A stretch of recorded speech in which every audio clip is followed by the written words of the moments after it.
However, we will be briefing Commissioner Reynolds on this workshop, and he is very excited about and is looking forward to watching and listening to the panel discussions on this video recording. Before we dive into the panels, I will be providing some opening remarks on behalf of Commissioner Reynolds, and then we'll be handing it to our Bagley King partner, Commissioner Darcy Houck, for her comments. So without further ado, I will now kick it off. Again, welcome everyone. I want to start off by thanking the panelists who have taken the time to meet with us today, and our IT staff and everyone at the CPUC who's making this virtual broadcast possible. I also want to recognize and congratulate the Commission's Communications Division staff for coordinating and making this event possible, and for all the workshops held up to this point. I also want to acknowledge and thank Commissioner Reynolds' Bagley King partner, Commissioner Darcy Houck, for her support and moderation today. And finally, I want to recognize and thank Commission's Communications Division Director, Rob Osborne, for his attendance and moderation today as well.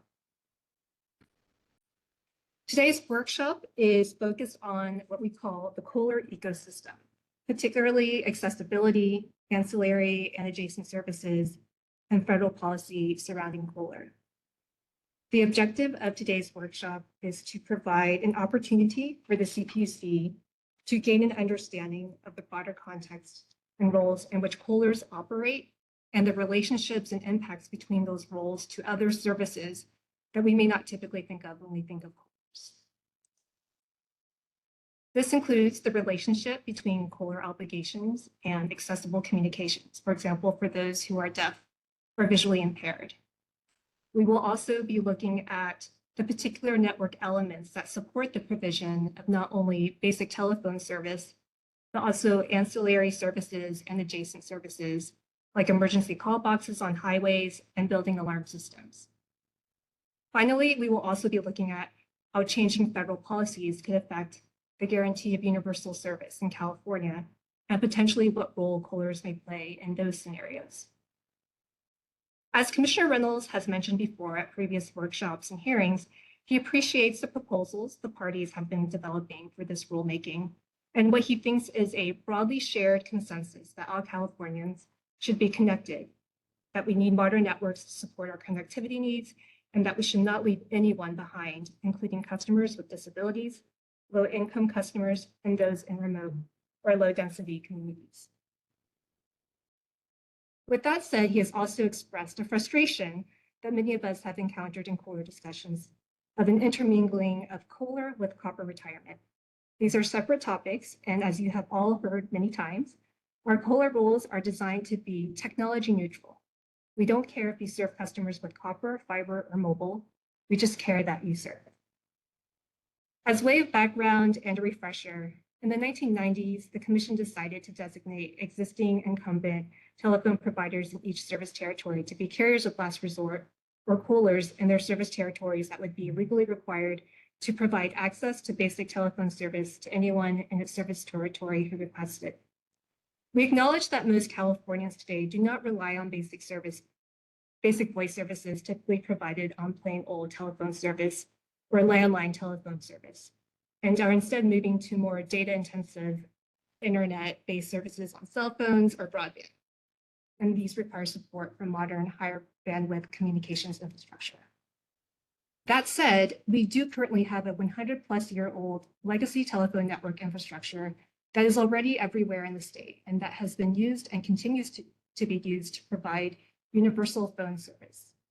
While we have added potential investment in newer networks, the physical infrastructure of the legacy telephone network, poles, conduits, and rights-of-way have contributed to delivering and still continue to deliver universal communication services to Californians. Sometimes this service on the legacy network is the most reliable form of communication service for residents in certain areas where cellular phone service and broadband internet is not readily available or accessible. As emphasized before, our California Kohler rules are designed to be technology neutral, and it has not been our expectation that Kohlers serve customers through copper networks, though we have seen carriers choose that technology to deliver service. At the end of the day, the Commission's fundamental goal in this rulemaking is that all Californians have access to reliable and high-quality telecommunication services for safety, critical communication, and broader connectivity needs, no matter their income or where they live. This also includes, as we will hear today, ancillary and accessibility needs, and no matter if changes in policies, including federal policies, occur. These are just some of the various issues we are examining in this COLA proceeding, and that we will be hearing different perspectives today from our panelists. On behalf of the Commissioner, I look forward to the panel discussions. And now I would like to hand it to Commissioner Haug for any remarks she may have. Thank you. Thank you, Carolyn. Good morning, everyone. I want to first recognize and thank Commissioner Reynolds for his leadership in this important proceeding. I'd like to thank our staff here at the PUC for all of their work in putting together today's workshop. I want to particularly recognize Rob Osborne, Ben Menzie, Eleanor Willman in our IT, who's making a virtual workshop possible and ensuring that we're able to record and share the workshop with those that aren't able to participate today live. I'd like to also recognize our panelists for taking time to join us today to share their perspectives on the topics of federal policy, accessibility, and ancillary services that will be addressed in today's workshop. Thank you also to all of the parties for their active engagement in the proceeding, as the information that's provided is critical to developing our record and our decision-making process. I think that we can all agree that telecommunication services are essential in today's society. The California Public Utilities Commission is tasked with the duty to ensure that Californians have access to safe and reliable essential telecommunication services. And as stated by Carolyn, on behalf of my Bagley-Keene partner, Commissioner Reynolds, the Commission instituted Rulemaking 2406-012 to consider changes to the Commission's carrier of last resort rules. And these rules were last reviewed in Decision 96-10-066. So it's been quite a while since we've revisited these rules. They're important as they ensure customers receive essential telephone services.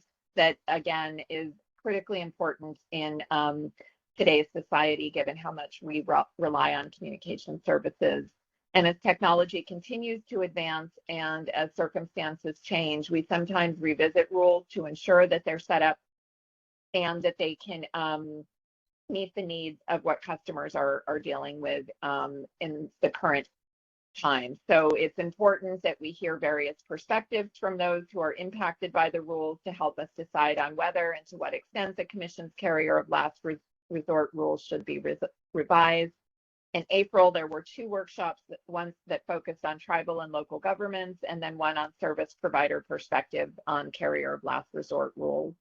The purpose of today's workshop is to hear about the broader ecosystem of policies and services that rely on the availability of copper wire infrastructure and how they would be affected by any changes to our carrier of resort rules and requirements. Examples include relay services for people with difficulty hearing or speaking, as well as traffic signs, highway call boxes, fire alarms, and other services. So this is a really important and critical rulemaking. I again want to thank Commissioner Reynolds and his office, and Carolyn in particular, for all of their leadership in this effort. And I'm looking forward to the discussion and perspectives that our panelists are going to share with us today.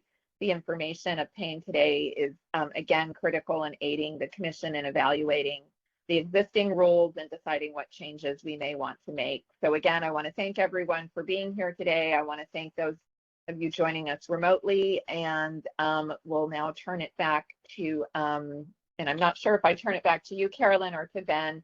So I'll turn it back to either of you to move forward with the workshop today. And again, looking forward to the discussion. Thank you, Commissioner Haug. I believe that we are still getting our panelists for the first panel settled. So we're just going to take a minute and make sure that they are ready. And once they are, then I'll introduce the first panel. Great. Thank you.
Right. We have our moderator for the first panel on, so I will introduce everyone to Communications Division Director Rob Osborne, who will be leading the first panel. Rob, take it away. Thank you, Carolyn. And I know we're still doing a check on one of our panelists, but I'll start off. Good morning. Welcome to the first panel of our third Carrier of Last Resort workshop. My name is Robert Osborne, and I'm the Director of Broadband Consumer Programs and Carrier Oversight at the Public Utilities Commission.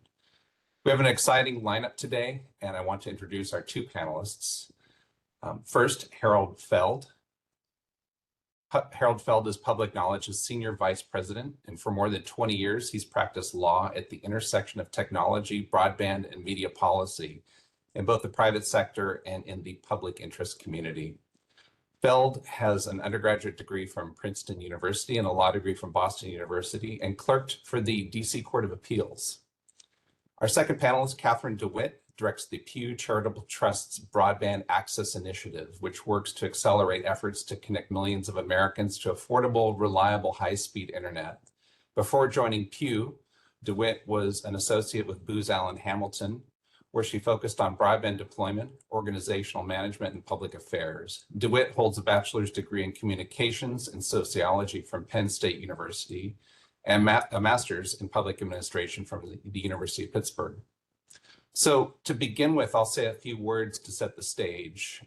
When it enacted the Communications Act of 1934, Congress chose a model of dual jurisdiction, which gave the newly created FCC plenary jurisdiction over interstate services. And under Section 2B of the Act, precluded the FCC from intruding on state regulation of purely intrastate services.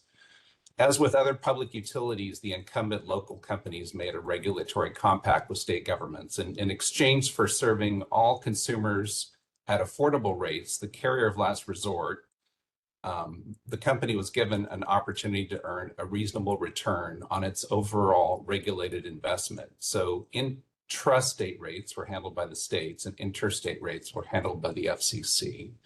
Much has changed since then, and many states have made changes to their carrier of last resort rules or eliminated them altogether. And for this panel, we'll get into the role of the FCC in the context of Kohler and the interplay between federal versus state regulation. So to start off, we'll get to some questions to start the discussion.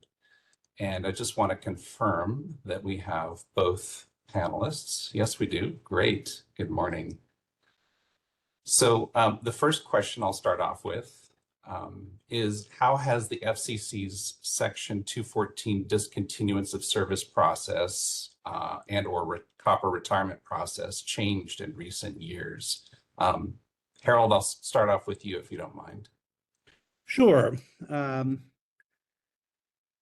The FCC, in a series of proceedings beginning in 2013 and running through to 2016, adopted a number of rules that were designed to protect both competition and consumers as part of the transition. It recognized that TDM was a different service than other services, that it allowed for a more streamlined discontinuance. It recognized the dependency of many, particularly in rural areas, on the legacy network, and particularly also certain basic services that were plugged into the network, notably fax machines, medical devices, alarm systems. And so the FCC created a series of notification rules and a series of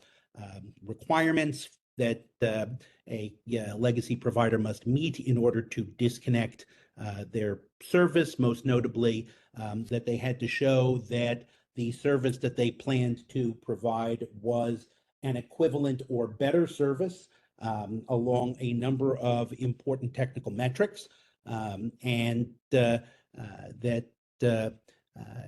they were capable of providing service throughout the service area with the new service.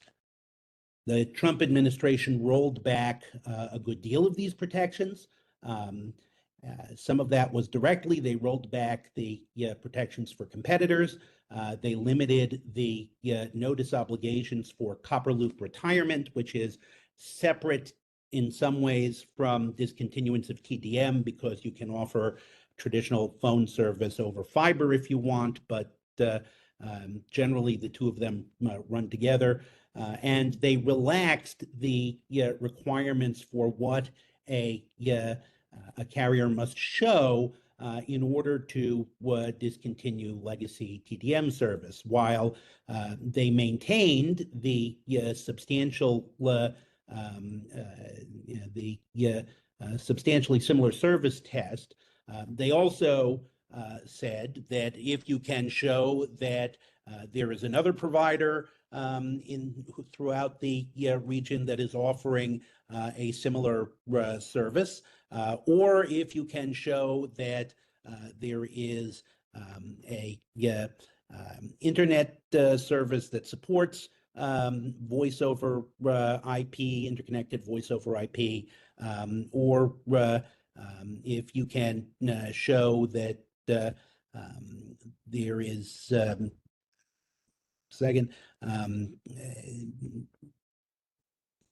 that you can discontinue as long as one of these other alternatives is present in the market. Now, the FCC has just issued a notice of proposed rulemaking where it has put all of this back on the table again and queried whether it should be required to show that the service that you're offering a comparable service, whether you need to show whether a wireless service, which the commission had been suspicious of because of the difficulties in mobile wireless in offering similar quality service consistently throughout the area, that is now potentially acceptable. Satellite service offering broadband, which was not considered an acceptable service at the time. They're asking whether that is an acceptable service. And as I say, are speculating on whether to change the rules, whether to forbear from the rules entirely in the name of encouraging more speedy upgrade and deployment. Thank you. And just for the audience's sake, TDM is time division multiplex, which is a legacy technology that's running over copper primarily, and async was asynchronous. I think you mentioned async, also sort of legacy technology. Catherine, I would like to hear from you, get your perspective. Of course, and thank you so much for having me. I will be the first to say that Harold is the expert here on the FCC proceedings, but I think the one thing, there are 2 points I want to draw attention to. The first is that the FCC decisions matter at this point. It's more impactful for states that have deregulated and ceded these decisions to the FCC. So for the few states that still have their COLR obligations in place, particularly as we think about it in my role at Pew related to broadband, that's where that state authority really is important. And the second point is that we often look at things like processes. Is there a clear process in place? Are there clear standards in place? How are those standards and those processes being enforced? And what are the oversight mechanisms to enforce and perform any escalation procedures? So as California is both thinking about future actions and as we look at the fallout from, or the impacts from the decision at the FCC, we do want to look to also evaluate, are those standards being enforced? Are the processes that are in place to protect consumers and businesses also being enforced, and do adjustments need to be made either to the policy or those enforcement procedures as a result? Yes, I should add, Catherine reminds me of an important point. The FCC adopted streamlined proceedings for granting permission for discontinuance. They receive an application. The applicant If they're offering a new technology themselves, has to show results of their testing, which they self-certify. If they say that there's another competitor present, they can self-certify to the presence of another competitor. And then there is a very short period of time to raise objections, a 2-week period in which you can raise objections to why this should not be placed on fast track approval, and why instead the FCC should actually take the time to consider the substance. The FCC then has until the end of, I unfortunately did not write it down, but I believe it's 30 days, it may be 60 days. And if the FCC does not act to take the application off of fast track, the application is granted automatically. And that is a decision at the staff level, not at the full commission level. Are there cases where the FCC has granted a 214, but a state has not yet authorized COLR withdrawal? I'm sorry, I don't understand the question. You mean, has the FCC granted it where a state has already repealed its COLR obligations? Actually, vice versa. So Oh. the FCC acting before the state has acted. I'm not aware of any. The ones that I'm aware of are all in states where the state has repealed its COLR obligations. And thank you. And so the process in general, Harold, you mentioned the self-certifying and not really a lot of opportunity to challenge that self-certification. Was there a case recently in Oklahoma where there's been an application to basically apply to the whole state? Yes, and actually, We Public Knowledge supported that because AT&T went through the testing process. They developed a new technology, which they are now marketing. As I like to say, yeah, the thing about companies is they will kick and scream against any sort of regulation, but if you push them to develop something, they will then decide, hey, we can make money on this, and they will start marketing it as if it was their idea. So AT&T actually went through the process. They demonstrated that their device met the criteria. It would reach 911. It had appropriate call persistence. It was interoperable with the services that the commission had previously identified as critical to consumers. And we said, great, that's what this checklist is about, because we're not trying to stop the transition. We just want to make sure that this is an upgrade for everyone and not an upgrade for some and a downgrade for others. So AT&T submitted their application for their wire centers in Oklahoma. That application has been granted, and I believe AT&T is now in the process of shutting down their wire centers in Oklahoma and offering to the customers that are in its service areas where they are dependent on AT&T as a carrier of last resort, the new AT&T product. And thank you, Harold. Is that product a tariff service? Is it part of carrier of last resort, or is that discretionary in terms of where they can provide service? In this instance, under the FCC's rules, and this is a very important point, although it's not a tariffed product because the FCC has essentially discontinued tariffing, and I believe the state of Oklahoma has discontinued tariffing, and because it's an IP-based product, you have a number of states which have prohibited any regulation of IP-based products, but the FCC requires service to the entire community of service under the substantially similar technology test. And so AT&T is obligated, pursuant to the FCC's rules, to provide the new service to all of its existing customers within the area of service. Now, the commission does allow carriers to grandfather an area prior to retiring the service and say, we will not take any new customers for our legacy network from the time of commission approval of the grandfathering application. Those are also granted on a streamlined basis. So AT&T has not been taking new customers for its copper network in these areas for some time. But for the existing customers, they are required to offer to all of the customers the new AT&T product, which is a stationary product that plugs into its cellular network. So it's almost like a care of last resort, but not. Yeah, I mean, that's the problem. The problem is the FCC only went as far as the transition, which is to say, on the day after the transition, everybody who had service will continue to have service.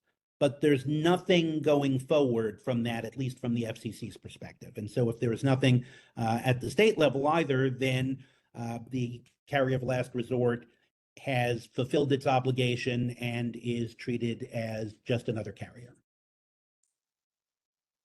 Catherine, I want to switch to you in terms of consumer protections. What role is the FCC likely to play in ensuring consumer protections going forward?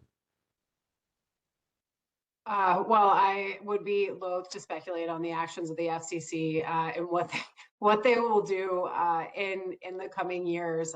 Just I think in light of the just general volatility at the federal level. But I do think it is important to note that the FCC's overarching obligation is to achieve universal access, including to broadband. And so, with the affirmation of the USF decision from the Supreme Court, we know that the focus will still continue to be on broadband and the FCC's role in that. I think the chairman has taken action. His focus has been largely on deregulation and streamlining the perceived burdensome regulations that are facing providers at the moment. What's been interesting, though, in recent years and where we lead to right now, or well, yes, the prior administration had taken some steps on consumer protection with the FCC. What we're actually seeing, though, are federal agencies and states taking more action related to consumer protection, particularly in the provision of broadband services. So when we're looking at grants in particular, federal grants, and in the case of USDA, grants and loans through the Reconnect program, there are higher quality standards, service provisions in place, in some cases affordability standards that haven't been used in the past. We also saw that trend in state broadband programs as well, leading up to and through the pandemic. These are not a replacement for COLR. However, what they are demonstrating are different tactics for getting at consumer protection, ubiquitous service, and standards and quality. When perhaps there are shifts within regulatory bodies. So you brought up an interesting point in the topic of universal service. I think traditionally, and this is sort of where the regulations are at a crossroads, universal service has been defined, at least in terms of voice service. And Harold, you mentioned the replacement service standard for the FCC. Is that a voice standard? It is a voice standard.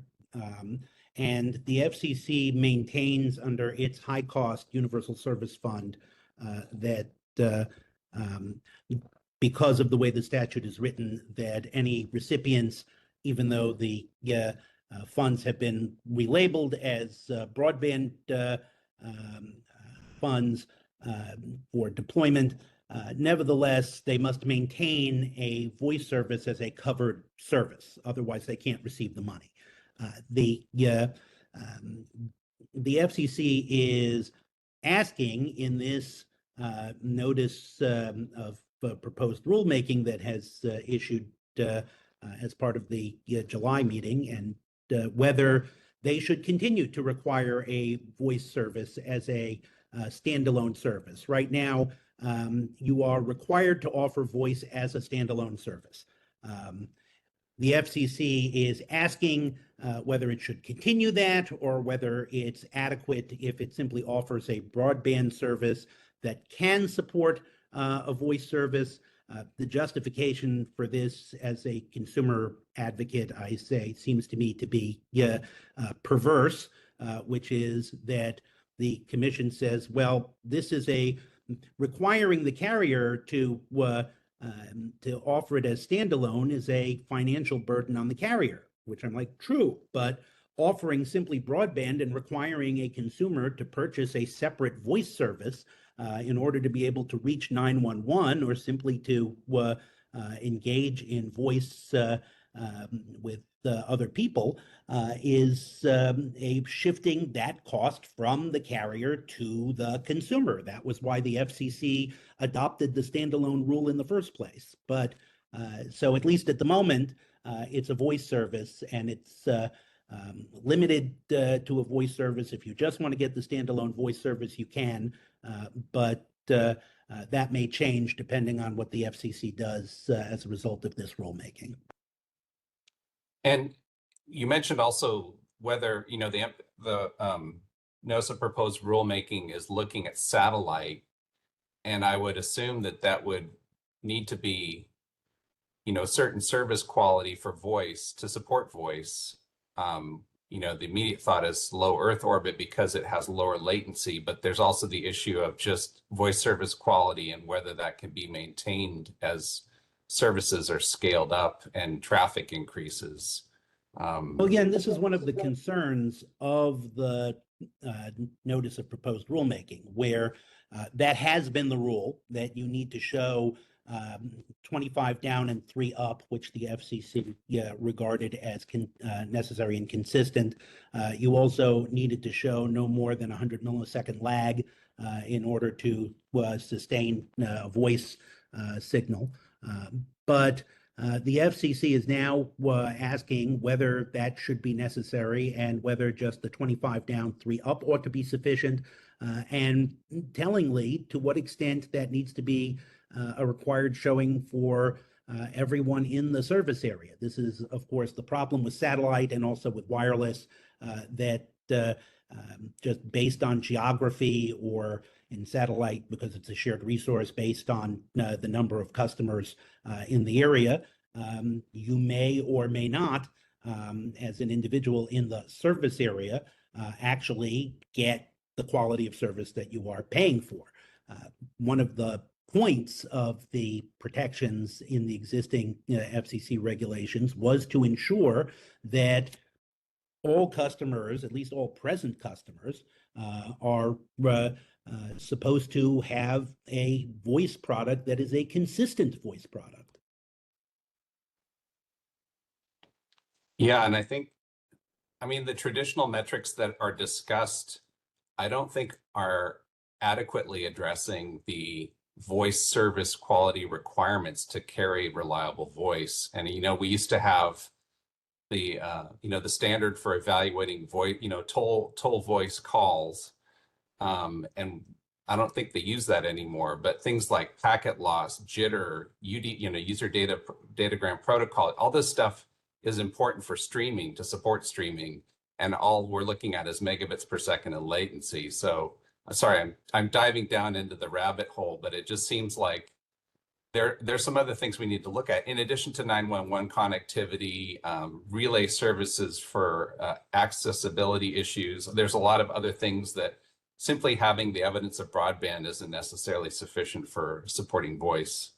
Yes, and in the Obama administration, we actually spent a great deal of time looking at those metrics, comparing the metrics with metrics that had been used in other states before other states deregulated. This ultimately was shifted to simply an equivalency with existing service. You couldn't be worse than what you were offering now, which is problematic in many areas where the copper has been allowed to degrade, and therefore existing service does not meet what had been traditional standards. The Obama rules had addressed that. The PI repealed the elements that address that. So this is certainly a very significant problem, that the FCC's requirements look at what I would call, say, if you got Vonage, the requirements that it says on the box. You must have a connection of this speed in order to use this product. It does not really dig down to the issues of, is it consistent every time? What is the voice quality once you've made a call? All of these factors that are critically important in voice connectivity. Catherine, I wanted to switch to you for a moment to ask about universal service in the context of today and the importance of broadband. Sort of an open-ended question, I guess. Yes, I think that that's a terrible way to open up a response. But I think that what's peaking for me and listening to Harold and your follow-up questions, I think is the point that I'm preaching to the literal choir here when I say this, but this is an incredibly complex question. And since the passage of the 96 Act, we have seen more competition in the marketplace. We have seen the rapid advancement of technology and the diversification of technology, the diversification of services that are offered to consumers.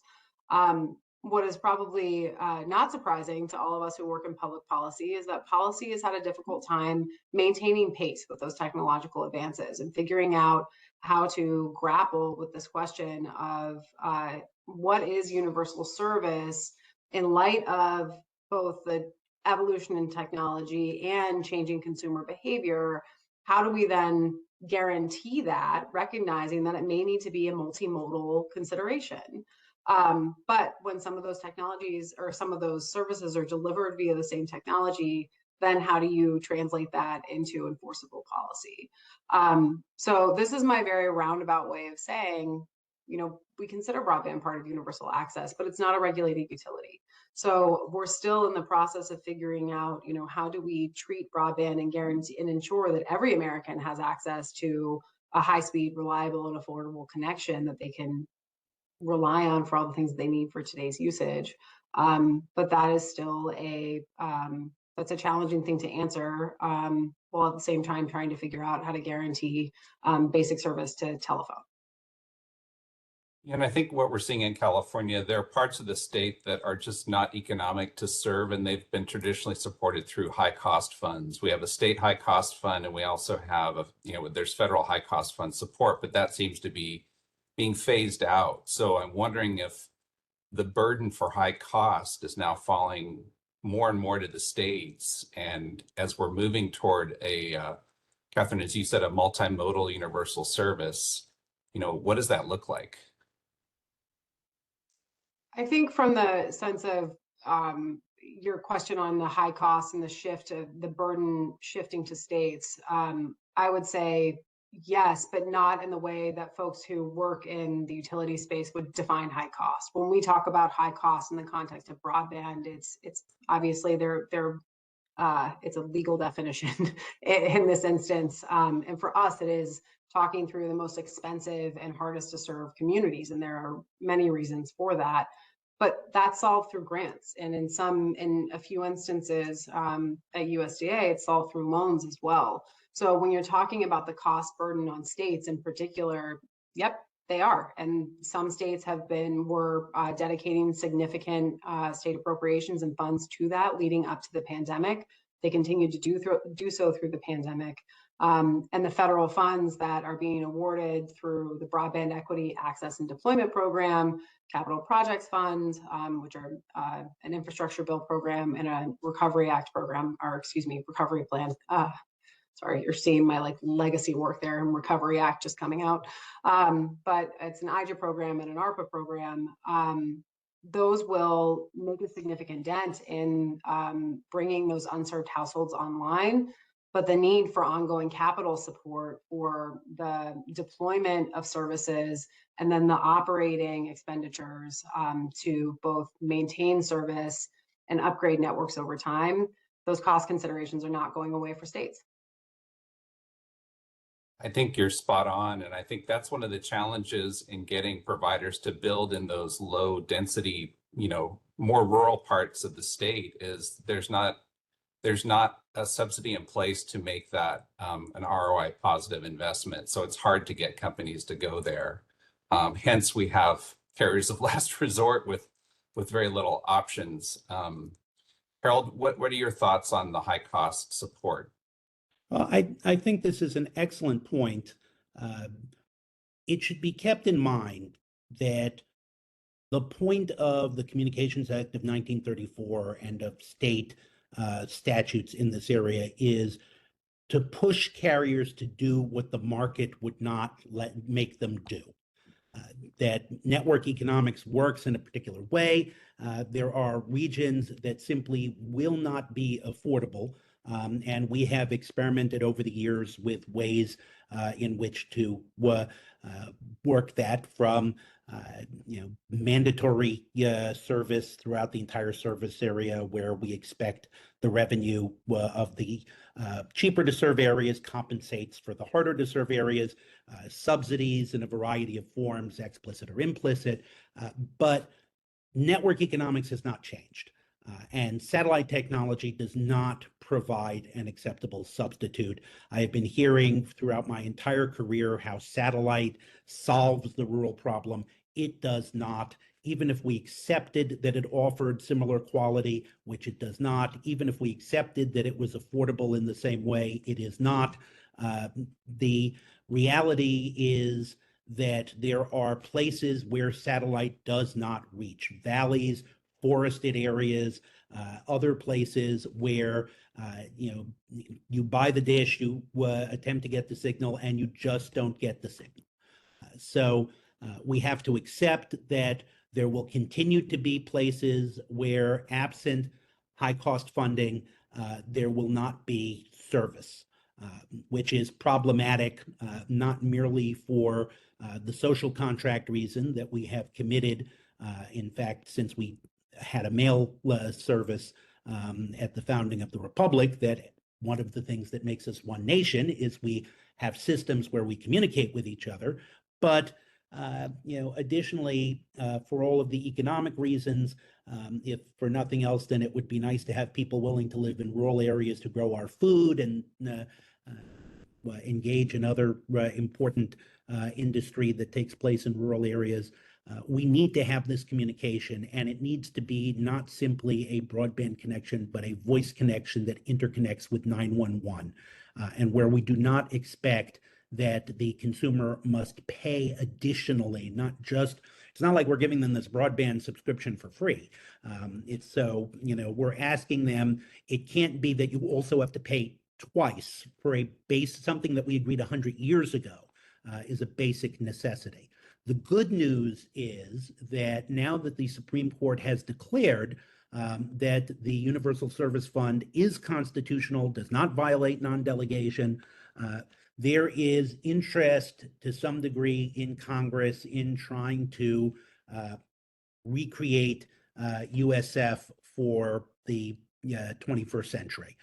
And that is something that will proceed, as it often does in Congress, slower rather than more quickly.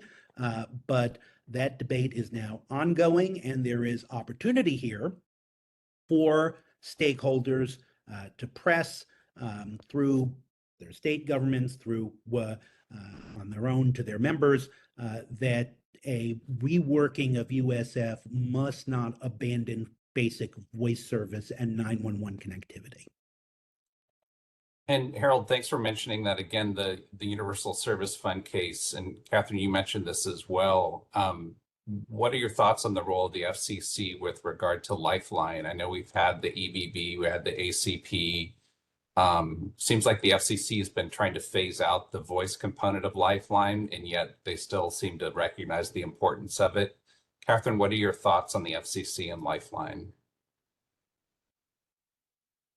We haven't done research on Lifeline specifically, but what we did see during COVID was just the extreme increase in significant increase in broadband adoption. At the same time as folks were we saw wireline adoption increase as well. So I mean, I think that what we've seen in recent years are, even with landline rates decreasing, folks still need those landline options, and they need access to the internet. So when they have the choice to adopt services, cellular, whether for ACP in particular, cellular or the home connection, having that choice is important, but research indicates that consumers would still like to not have to make that choice. This is my inelegant way of saying, telephone service is one thing, internet service is another thing. So as we think about program reforms moving forward, we do want to recognize that they are fundamentally different technologies that offer different value for the users on the other end. They have different applications, different considerations, different standards that we need to consider as we think about developing and implementing new policies. Harold, do you have anything to add to that? Yes, I would just say that, sorry, let me gather my thoughts for a moment because this is such a critical area. I want to be precise here. Legally, the FCC, under the existing statute, is obligated to maintain support for traditional voice service because the statute says that, with the exception of E-rate and the telemedicine fund, that this is a fund for telecommunications services. The FCC's decision to classify broadband as an information service, therefore, has rendered broadband ineligible for USF support, except as part of a bundle with the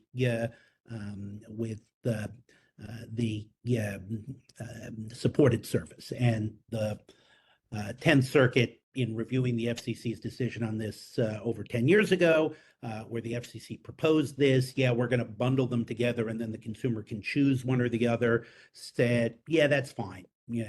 As long as somewhere in there's a telecommunication service, you can let the consumer choose where to spend their $9.25. So the real question now, actually going forward, is, so what happens when there is no longer a telecommunications service in there?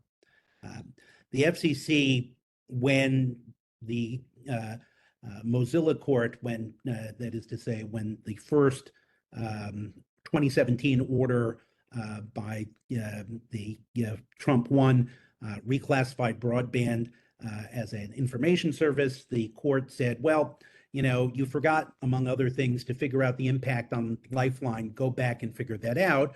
And the FCC said, well, I guess you're right. I guess we've got to flip back to just funding voice along with the broadband component. And then they said, and even if it turned out that we couldn't offer Lifeline anymore, it would still be worth it for all the wonderful benefits that we think will happen from deregulation, which was somewhat problematic. So we are actually now facing a very interesting question going forward. The purpose of the FCC in this new NPRM is to eliminate the legacy phone system. What will be left is voice over IP, which the FCC has refused to classify for over 20 years. It is a good question to know what happens to the federal USF fund when there is arguably no longer a telecommunications service being offered anywhere, and therefore there is nothing that the VoIP service is ancillary to in order to be covered by ancillary authority. That is a very interesting point. And just as a point of reference, in California, we do surcharge VoIP services in the same way we do telephone, TDM, through an access line surcharge. So it's per access line, and it's also charged to wireless. But we have observed in the federal level that the surcharge rate keeps increasing because of how companies are classifying their interstate revenue. It's increasingly, it appears, non-jurisdictional. Yes. Catherine, what are your thoughts in terms of USF and support for states going forward, given what Harold just talked about, the decline in telephone service and those revenues? I think that's the question of the hour of the decade. I think the reform needs to happen, and reform needs to happen. Again, we don't have research published on the subject, but as I mentioned earlier, we know that there will be an increasing public burden on states, on the federal government, to ensure that there's consistent funding available for the ongoing deployment, upgrade, and maintenance of networks. And again, as technology continues to evolve and we see the integration of these technologies being delivered together and how they operate, that has to be contemplated as part of reform as well. I also think, though, and again, this is preaching to the choir, I do think that sometimes folks forget that not everybody actually does have access to a reliable cellular network in the same way that not everybody has access to the internet. I think that at times it's a foregone conclusion for some people, particularly those of us who work in state capitals or in Washington, D.C., that of course everybody has access to this, and they don't. And so while technology is evolving, there is still a need for that traditional telephone role, because again, not everybody has access to broadband and cellular service. But to answer your question, reform is needed. We want to make sure that states are also considering this type of reform and these responsibilities moving forward, and also ensure that as the federal government moves ahead, that they are thinking about states as partners in this process, because even as states have trended towards deregulation for COLA requirements, some and most of them have stripped authority for public utilities or service commissions over internet. States are still taking steps to ensure that service is available, that it is of a certain quality, that there are enforcement mechanisms in place, whether it's within a PUC or whether it's through other mechanisms like grant programs. So states are innovating, and we want to make sure that they have a seat at the table and that they're advising their federal counterparts, because state conditions are different. What works in California may not necessarily work in Oklahoma for a number of reasons, one of them being the diversity of providers and the types of providers who are at the table. We know that reform is on the table, and we want to see that move forward, reflecting a more modern usage and definition of universal access, and ensure that states have a role in administering and at least advising and then administering these programs. Yeah, you mentioned the lack of wireless coverage or mobile coverage, and I know I've been to a town hall down in the town of Big Sur, which is on the coast south of here, facing the Pacific. There's almost no wireless coverage from my experience, and people have to, basically, if you have an accident on Highway 1, you've got to walk or find somebody to help you. And a lot of people have helicopter insurance so that they can fly to the nearest hospital. And then our first workshop was in the town of Middletown. And that's another place where the moment you drive out of town, wireless coverage just disappears. And so I wonder about the people who live there. I think that there's still a case to be made for a carrier of last resort. But one of the issues we've seen raised by the public in their preference for copper is the belief that the copper network will still be running, if there's a power outage, that it's still powered through generators, through remote, the remote electricity being powered through the copper line. What are your senses, or what are you hearing about in terms of replacement services that are adequate? Because I know in the case of mobile, obviously you need a charged phone. You also need a cell site that's powered up, and if the cell site loses power, it needs backup power. And obviously there's all sorts of issues, but can these other technologies be an adequate substitute? Harold, what are your thoughts on that? This was a matter of considerable discussion in the first round during the Obama administration. Copper is extremely expensive and difficult to maintain. The equipment which is used to support traditional copper phone networks is no longer being manufactured. So there are really good reasons to want to move to other technologies. That said, IP-based technologies cannot be self-powering. That is just a fact of the technology. What the FCC has done, so far at least, is to require that the carriers offer a backup power supply to the consumer. The limitations on this, which were adopted in 2016 and which have not been changed since then, are one, that is only an 8-hour backup requirement. And two, it is only at the point of sale. You cannot decide after the blackout happens the first time, hey, you know, I want you to give me that independent power supply. That is not available, or at least the carrier is not required by FCC regulations to give it to you at that point. They only have to do it at the point of sale when you're losing the copper line and as a replacement. The FCC does have some backup power obligations with regard to mobile towers. The FCC has talked about potential backup power for network operating centers that are for fiber systems. The fixed wireless is something where I don't think anybody has considered whether the FCC's rules regarding mobile wireless apply to fixed wireless. And now that fixed wireless is rapidly becoming a competitor to cable and fiber, that is something that really needs to be considered. Satellite, of course, does not suffer that disadvantage. That is one of the reasons why satellite is a good backup emergency service. But you do have the two things with regard to satellite. You have the customer premise equipment, the dish, that has to still be powered. And you have the Earth receiver stations. It's not just stuff in the sky, it's also stuff on the ground. And those, even though you know, they're scattered about, but and do not require the same density as cell phone systems, nevertheless, still require power, and there is no backup power rule on the satellite receiver stations.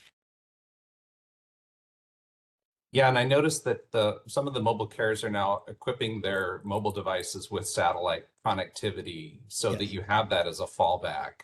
So that would seem to alleviate the problem of battery loss or power loss at the cell site or a fiber cut at the cell site. And, you know, in California, we do have resiliency rules in place for battery backup 72 hours in high fire threat districts 2 and 3. So it's not the whole state, but at least the most vulnerable parts of the state. It sounds like, though, from what you're saying, and maybe Catherine, you could comment on this, the need for consumer education, if there is a replacement service put in place or that's in place in the case of a Kohler withdrawal, and then just the importance of having an affordable solution so people can afford to get the needed battery backup for their home. Catherine, what are your thoughts on that? The more consumer education you can do on these issues, the better. I think that the one, redundancy is always a good thing. We know that across all methods of communication, redundancy is a good thing. And having community backups is a good thing. And communicating and over communication to members of the community is essential. We know in particular from broadband adoption campaigns for the emergency broadband benefit, ACP in particular, that it's again using multiple strategies and tactics to reach consumers, to educate them on what benefit was available, what could it be applied to. I'm talking radio, I'm talking church communications, flyers, and this is again where redundancy is important. But with that, it is that important thing of educating consumers on what services they need to be looking for, at what standards, and again, their pricing options that come along with it. And I think most Americans or many consumers often don't know what's in their bundled plan, what are they paying for individual services. So that's an important thing to educate them on. I mean, it's who looks at their their bill that they get every month. I mean, maybe that's just me, actually. I shouldn't speak for everybody here. But it is, folks often don't know what they're paying.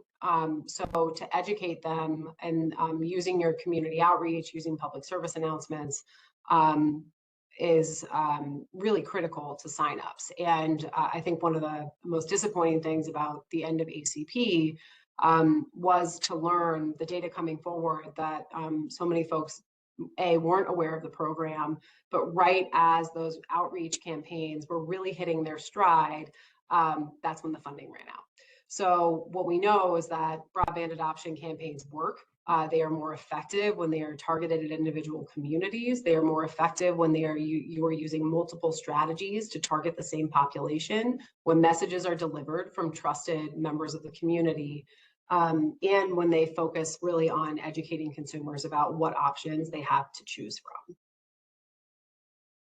So it sounds like in the case of batteries and sort of the needed equipment to support communications in the event of an emergency, that those same channels that you're talking about, not just there's not a silver bullet like this one thing will solve everything, but multi-channel trusted partners. I don't know, what's your experience in terms of radio versus internet versus, or is it just everything? It's everything. I mean, internet is tough. From where I sit in our research, using the internet to coach folks on signing up for internet service can be challenging. There's a lot of criticism at the FCC, directed at the FCC for their first ACP campaign because it focused it almost exclusively on internet outreach. But radio can be particularly effective in rural communities, but that's where your community-based networks are truly most effective. And that's harder to do in rural communities because you don't have the high prevalence of community-based organizations.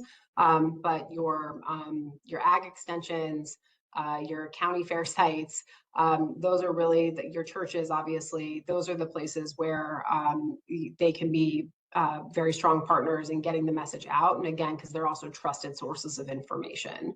The other thing I should add, I should have included earlier, broadband adoption and outreach, broadband adoption campaigns and community outreach are a standard procedure now with the federal broadband programs, BEAD and CPF.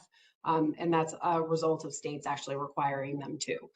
So yes, we can talk about it as a good business practice that decreases the risk for ISPs deploying in high cost areas, but they have shown to yield higher customer penetration once those networks are live. So marketing works, and be a little flexible in the strategies that you employ. Harold, do you have anything to add on that topic? No, other than community outreach and education had been part of the rules adopted in the Obama administration that were repealed in the first Trump administration. That said, this is an area where we are actually seeing with AT&T, now that they have a product to sell, that they are advertising it, because now that they invested in it, they want to make money, get back the return. And so we are seeing, community outreach, granted from the perspective of AT&T telling everybody how wonderful, not necessarily providing everybody with the full education that they need. But I would just say this is another reason why putting responsibility on the companies produces some important effects that I raised a son, and I remember the toddler stage, and there's a certain amount of kicking and screaming, and then they turn out to like what you get put in front of them. So corporations are a bit like that too sometimes. So I wanted to open it up. I think there were some questions from, we had possibly Carolyn from Commissioner Reynolds' office, and then possibly also Commissioner Hauk, but I wanted to see if they have questions also to ask. So I'm gonna pause for a moment to see if they do. Okay, so here's the question from Carolyn, and it says, recognizing the federal funding challenges we've discussed, what are some steps or remediations you see states doing or have done or should do that will provide protections to access of telecom services where the FCC may have left gaps in protection? So you might have already answered this, but just maybe I'm asking it in a different way. Sorry, if you see me skimming, I'm flipping over to this section of my notes with the specific examples that we have here. I think, so we've got a couple of more recent examples, one from Hawaii and one from New York, where New York was really focusing on adequate customer notice, particularly for the copper to fiber transitions. Kohler isn't explicitly named in the docket, but the underlying obligations do align with those principles. And again, it is the providers are expected to maintain availability during transitions. They must ensure that customers are not left without essential voice services, particularly in the case of emergencies. The customer service, or excuse me, the PSC's oversight ensures that customers are not abandoned during those infrastructure upgrades. So I think that that's the focus on the copper transition itself, I think, is an important one to contemplate as companies are continuing. Again, I'm preaching to the choir. As companies are continuing to retire copper. Hawaii is the other example. Where they set a cap on rate increases for counties with populations of less than 50,000 people. They also remove financial backstop requirements on issued securities, indebtedness, and the sale of equipment in areas that are considered fully competitive. So they're trying to create some flexibility while not completely removing those requirements. The last thing I'll flag was a 2020 report released by the state of Oregon that was examining essentially the utility of Kohler in the modern technological era. And while I could talk a lot about this, I will keep it short and just say that they found 4 benefits to updating and maintaining Kohler requirements. And that's to protect ubiquity of service, the quality of service, ensure non-discrimination, and promote reliability. And I'm happy to send you documents and rulings in a follow-up email. Thank you. I think that captures a lot of what I think we're trying to do. Harold, do you have anything to add?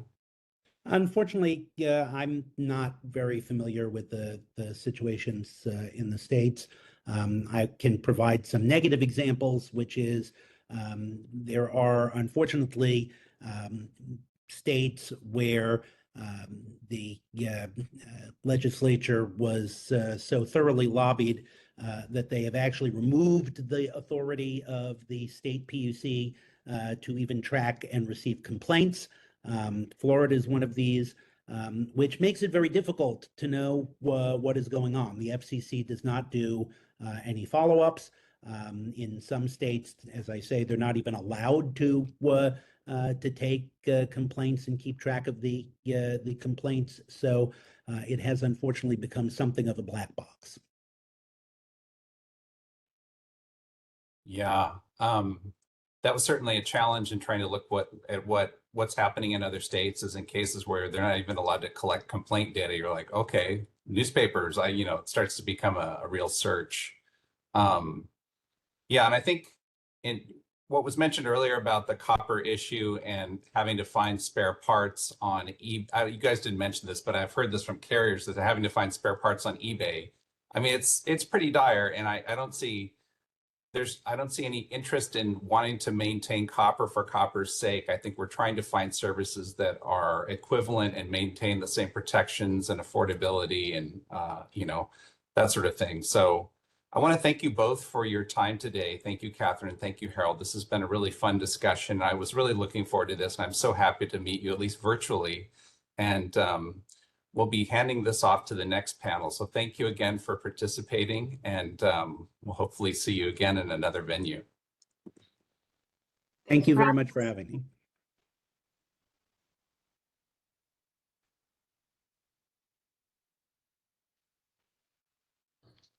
All right. I don't know you all can hear me, but I will be aiding the transition between panel one. Thank you, Rob, and our panelists. Before we start with panel two, we are going to just verify we have our speakers and do some audio and visual checks. Our next panel starts at 11:25. I don't know if we can put that we'll have a break until then. And while we get settled on the technical side here.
Thank you everyone for your patience. We're still waiting for our ASL interpreter, so it just might be a few minutes.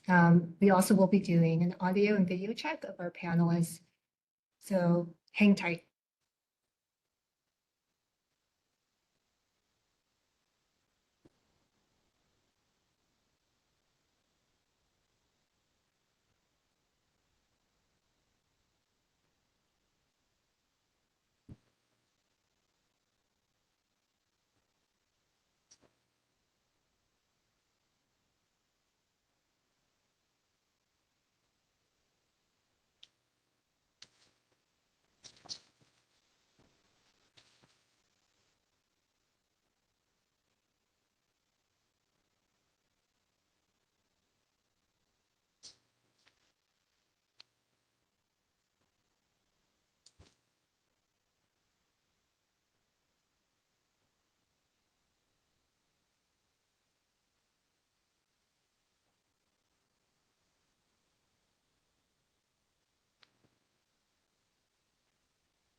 Hello.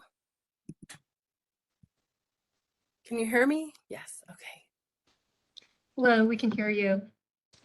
It took like 5 minutes for it to actually populate. I had to close it, try again, close it. It just kept spinning saying join what, I don't know. Sorry. Sorry about that. Technology. Yeah. Well, I think before we get started, if we could just do a quick audio check for our panelists. So I'll start with Greg Hilbach. Would you mind just unmuting yourself?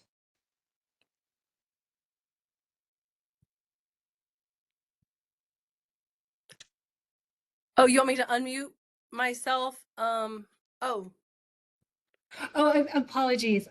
They're speaking through you, the interpreter. Okay. I think we are ready by to. default, yes. Okay. And Katie Wright, would you just mind unmuting yourself and let's just check your. I am audio. unmuted and I am right here. Okay, wonderful. Okay, well, I will hand it over to Commissioner Hauk, who will be moderating this panel. Thank you so much, everyone, for your patience. Okay, can you hear me okay? Yes. All right, great. Thank you for being here to participate. This is a really important piece of what we're looking at and evaluating the Kohler rules.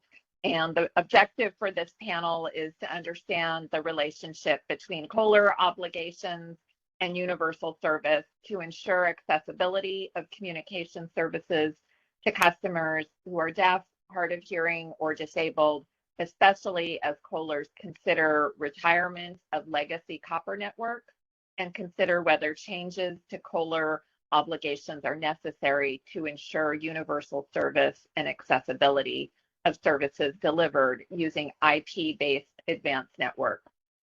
TTY and relay service for deaf customers and others, general relationship between COLRs and accessibility of services are some of the things we're going to hear about today from our panelists. And our panelists include the chair of the Telecommunications Access for the Deaf and Disabled Administrative Committee, Katie Wright.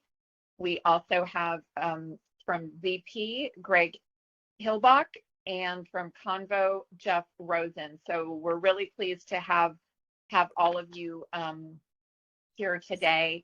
And I'm going to ask the first question, and we can start with Greg, then go to Katie, then Jeff, and then if you want to say a little bit more introduction about yourself, feel free to take a minute or two to do that as well. But our first question is, to what extent are the equipment and services needed to ensure hold on one moment. Yes. I'm having it switched to speaker view out of gallery, so now I can't see. Yeah, let's keep it in gallery view for this panel, please. Can we keep it in gallery view?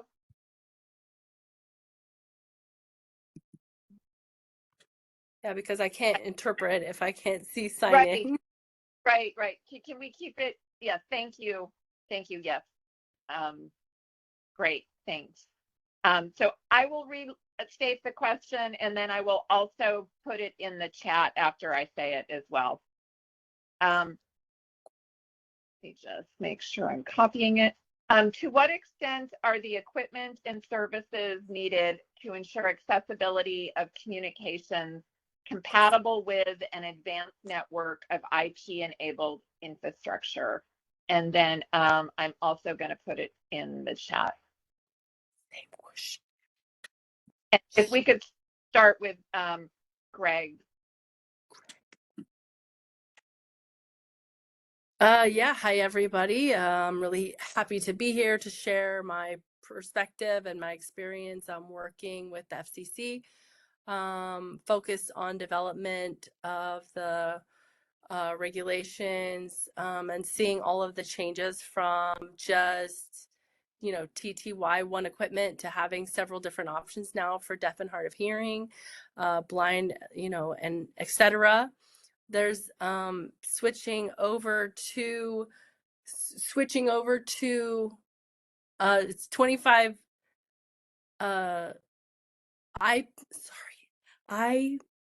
IP-based services. Thank you. And all of that, it's been 25 years, and now, we have all of these options, but at the same time, some have been overlooked. We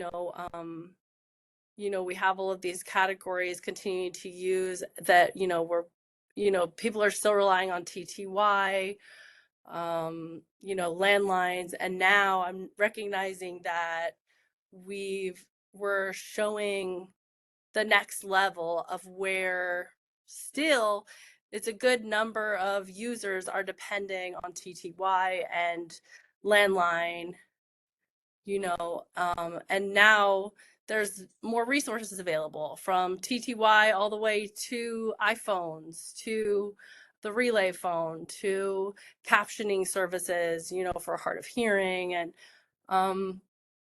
so compatibility with the IP network,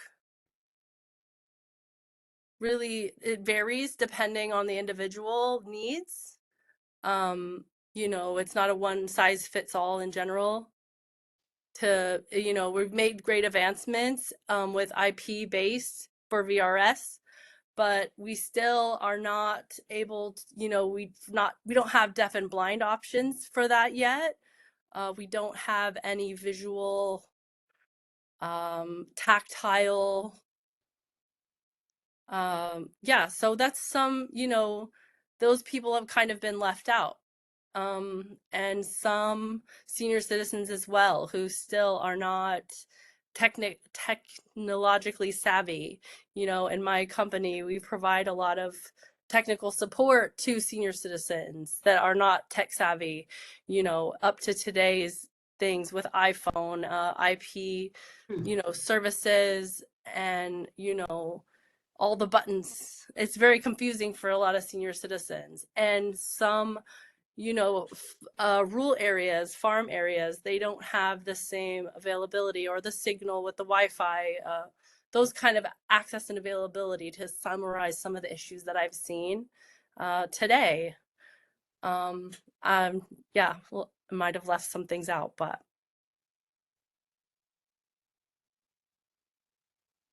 Thank you, Greg. And then I'm going to see, Katie, do you want to respond or add anything to Greg's Sure. comments? Yes, I will. First, I want to say I came into here with all the research I did, thinking, no, we can't get rid of copper wire. And then I listened to the first panel going, oh, this is a real problem. If they're having to scrounge parts on eBay, this is a real problem. So my focus, I took the 10-minute break and changed my whole focus about what I want to say. And I just want to be sure that the 200,000 customers that deaf and disabled telecommunications program that they have, that they're not going to get left behind, that they're not going to be left out. As it stands right now, DDTP is not prepared to go to a VoIP based program. None of our equipment is based on VoIP. We can't use it at all. Not even our newer telephones, which supposedly are internet based. I heard that it's just not, it's not reliable.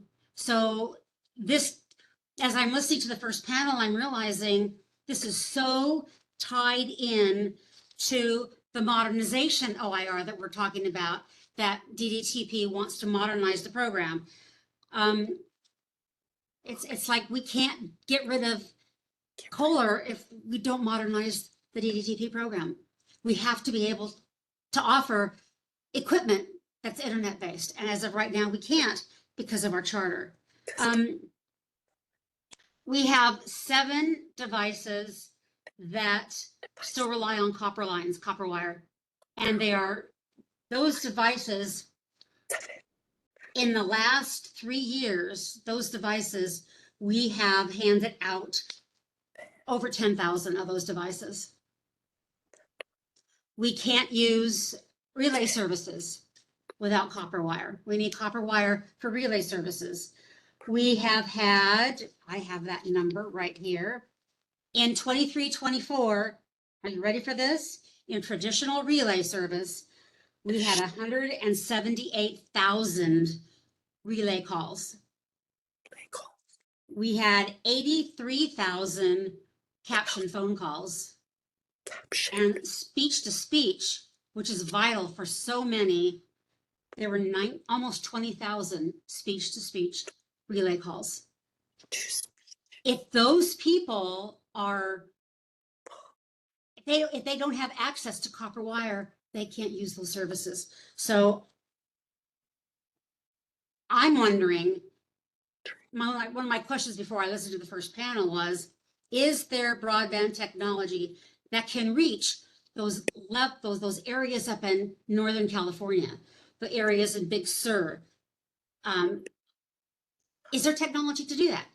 Is it possible without using copper wire? That's where I come from that. We're not prepared to do it unless we're allowed to modernize our program. Thank you, Katie. And then I want to turn to Jeff.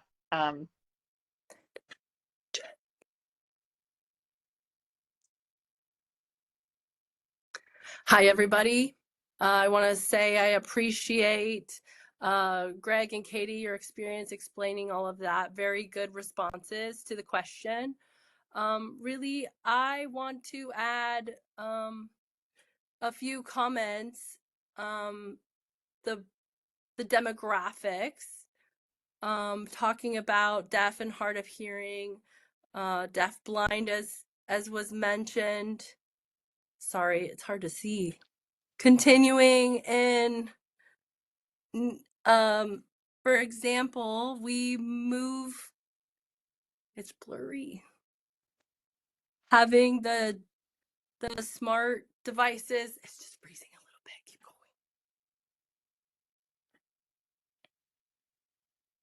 I can move to another area, maybe just a little bit slower. Yeah, one of the problems is calls, you know, like the rural areas was mentioned. That's a really, really good point. That's a big challenge. So I can understand. I see it's better. I said it's better now. Yeah, just mentioning the demographics is really important. It's a real big key to for deaf, hard of hearing, deaf blind as well. People with mobility issues, who don't have, you know, the technology. Some people, you know, it's just a lot of people relying on that. It's a demographic issue of certain groups we don't want to lose, you know, when we're providing service to the variety of people from different cultures and different backgrounds who have, you know, a heavy, you know, just mobility. And also minorities, you know, Black, Mexican, a variety of different people who use different equipment and different services. It's a lot of times they're not using other demographics aren't having the same access. So you know, modernizing it could leave groups of people behind and leave out a lot of people who are already behind. And, you know, we need to focus and make sure that everybody is included as we continue to move forward and to grow so we don't make the gap worse.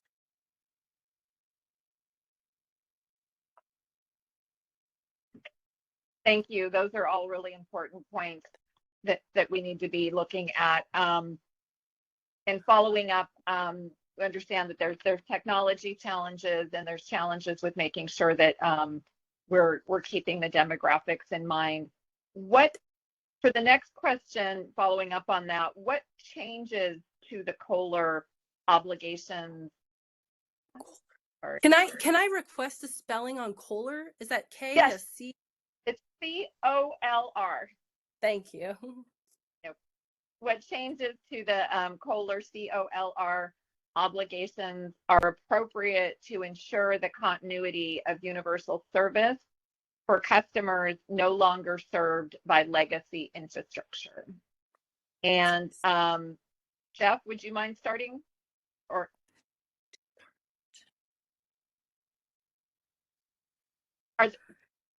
you're asking me to start? Yes.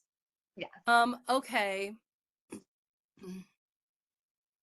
I think for myself, my recommendation, I'm not really involved with some things, but I think the key is the demographics. It's that gap, and you know, what we're going to need going forward, focusing, you know, that we have appropriate network for that, you know, with the devices, variety of devices through communities and cultures is the key.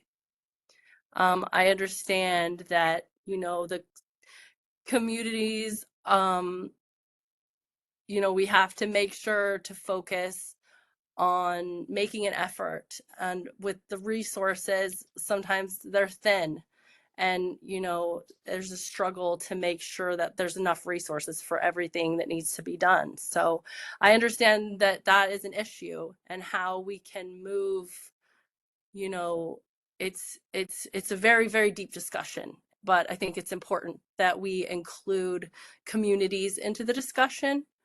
You know, what we're thinking about, what the needs are, and, because, and brainstorming and developing ideas and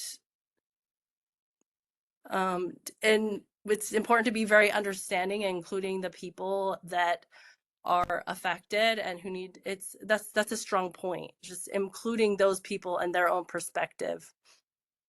We just don't want to leave people behind. We need to make sure that people get to say their piece on what needs to be done.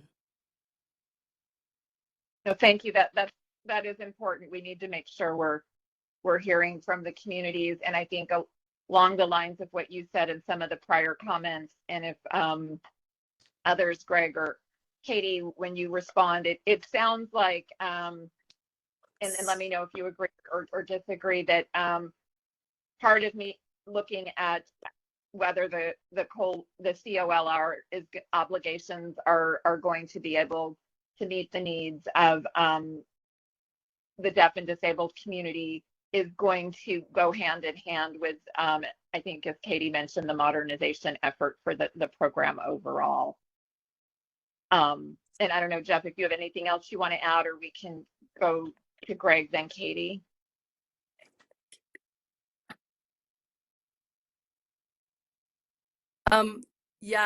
This is Greg. I can start with, and understanding, there's the anticipation of retiring the copper wire and pushing forward to the internet-based services, transferring that. I understand the ambition for that, but, a policy requiring that we, as a community, make sure that we don't leave behind, making sure everybody's covered. That should be followed from the first to the last person. Everyone on the island is covered. And now we're seeing more, the numbers are just too high, for, the 66,000 minutes a month for the TTY use. It means that the state's state calling reverse will mean 15,000.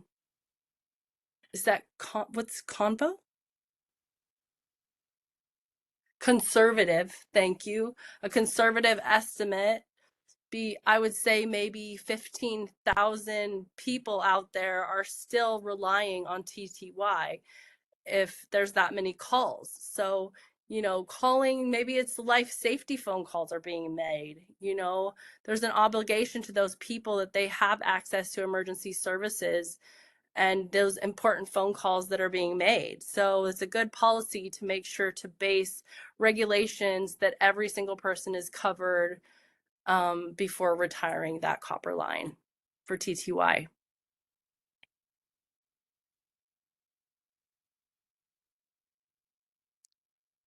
Thank you. Katie, did you want to add? Let me just start with saying that all the research that I did, I know that there's about 20% of Californians do not have access to broadband, whether it's income or it's where they live. And in the customers that the DDTP program services, many of them, it could be an income issue, because disabled are 3 times they're 3 times as likely to be at the poverty level than somebody who is not disabled.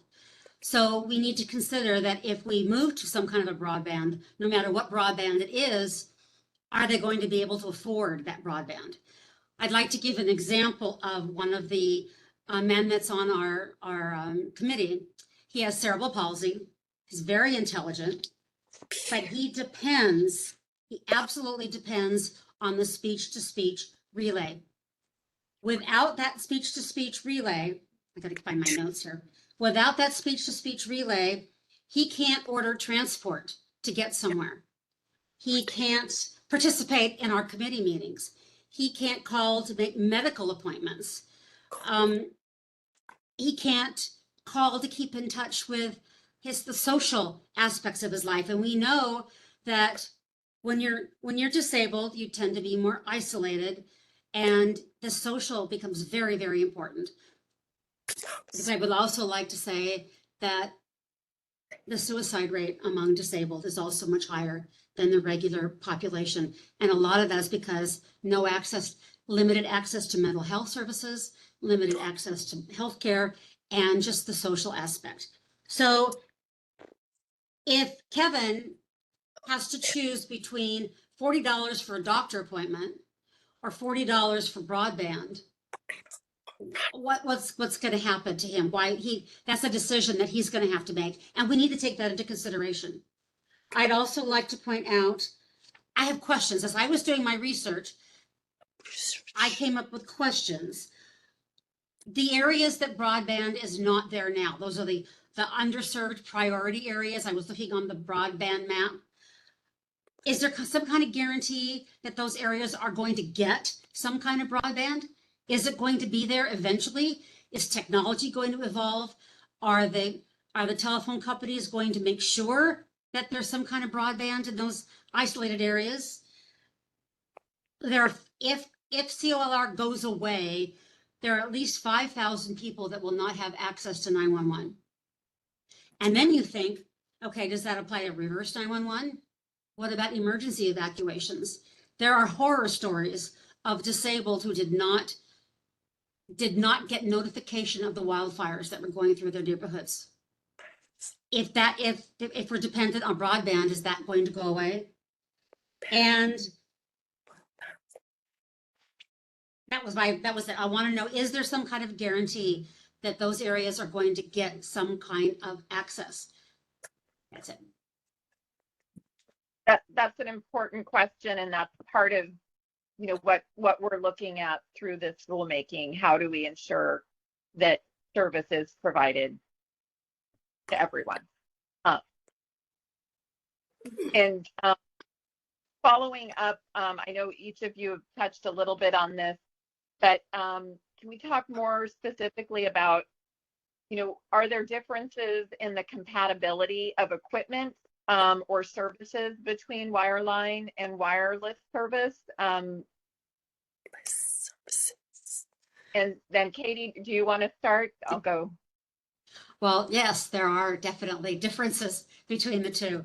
And no matter what broadband is picked, with fiber optic or it's DSL or whatever it might be, if I'm thinking of 911, those broadband is not as efficient for 911 as a landline is. So that was the question that I came up with.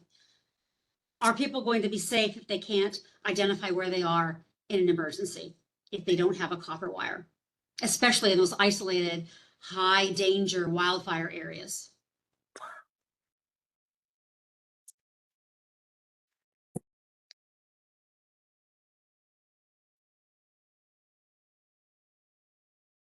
Remember what happened, you know,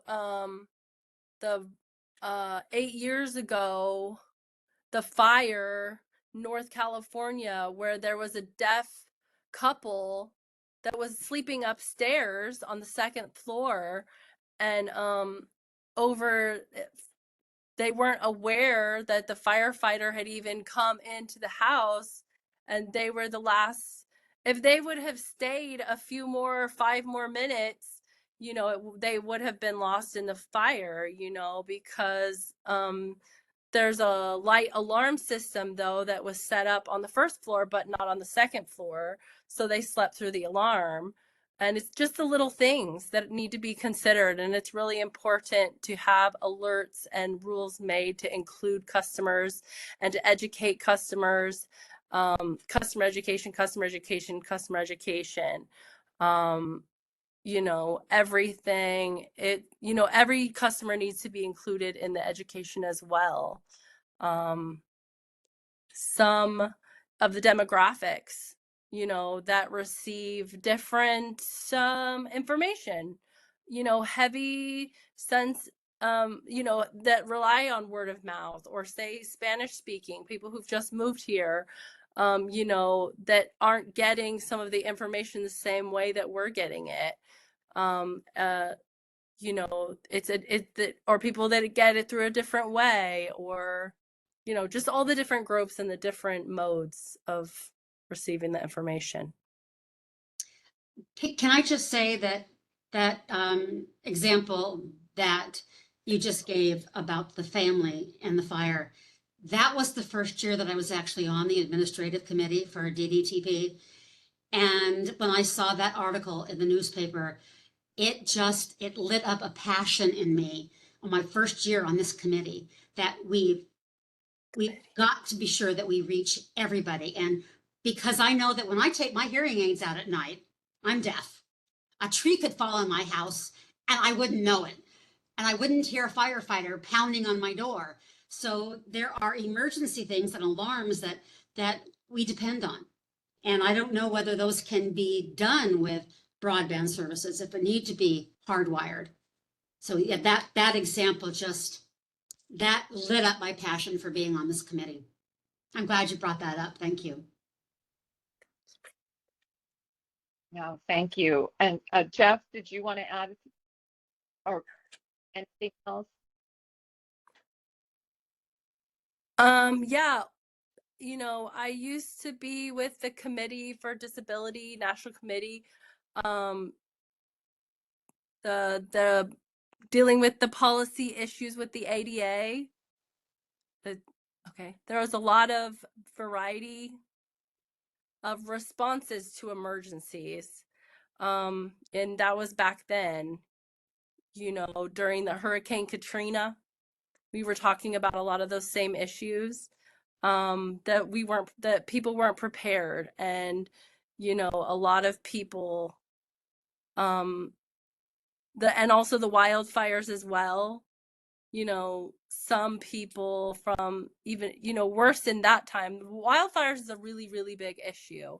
You know, people needing to escape and evacuate very quickly and go to a place where you know, then they don't have the communications available sometimes where they have to escape to, or, you know, the equipment necessary to communicate of how to get to the safe location. There's not accessibility when they get there even. So, you know, it's just making that effort to make sure that we're getting the resources and the help and the equipment out there so that people can have access to conversations. And I think that is, you know, that's just a really long line of issues. The old technology to the new technology, I'm not sure. You know, I mean, there's cost issues, you know, it's just not an easy transfer. We need to include customer education as well. Making sure that we're matching people's language every day that different communities are using. And some, you know, it's in the rural areas as well. That's where I'm at. And there's just not really a lot of options, you know, other than the Kohler line. The satellite here is, it's, you know, it's, oops. There's just really a lot of those issues, related to this, you know, situation. I'm not sure that the transfer would be able, you know, we need more, we need to be able to control more of these issues possibly, you know, making sure that it's all coordinated, the different agencies and with customers themselves as well. Sorry, when there's issues, they need to be included with the customers need to be involved in these decisions. That's a good segue to our next question, which is what customer protections, if any, are necessary to ensure that customers' reliance on equipment and or services provisioned by California Connect are not improperly disconnected from necessary services if carriers retire legacy copper landline facilities. And Greg, do you want to start with you?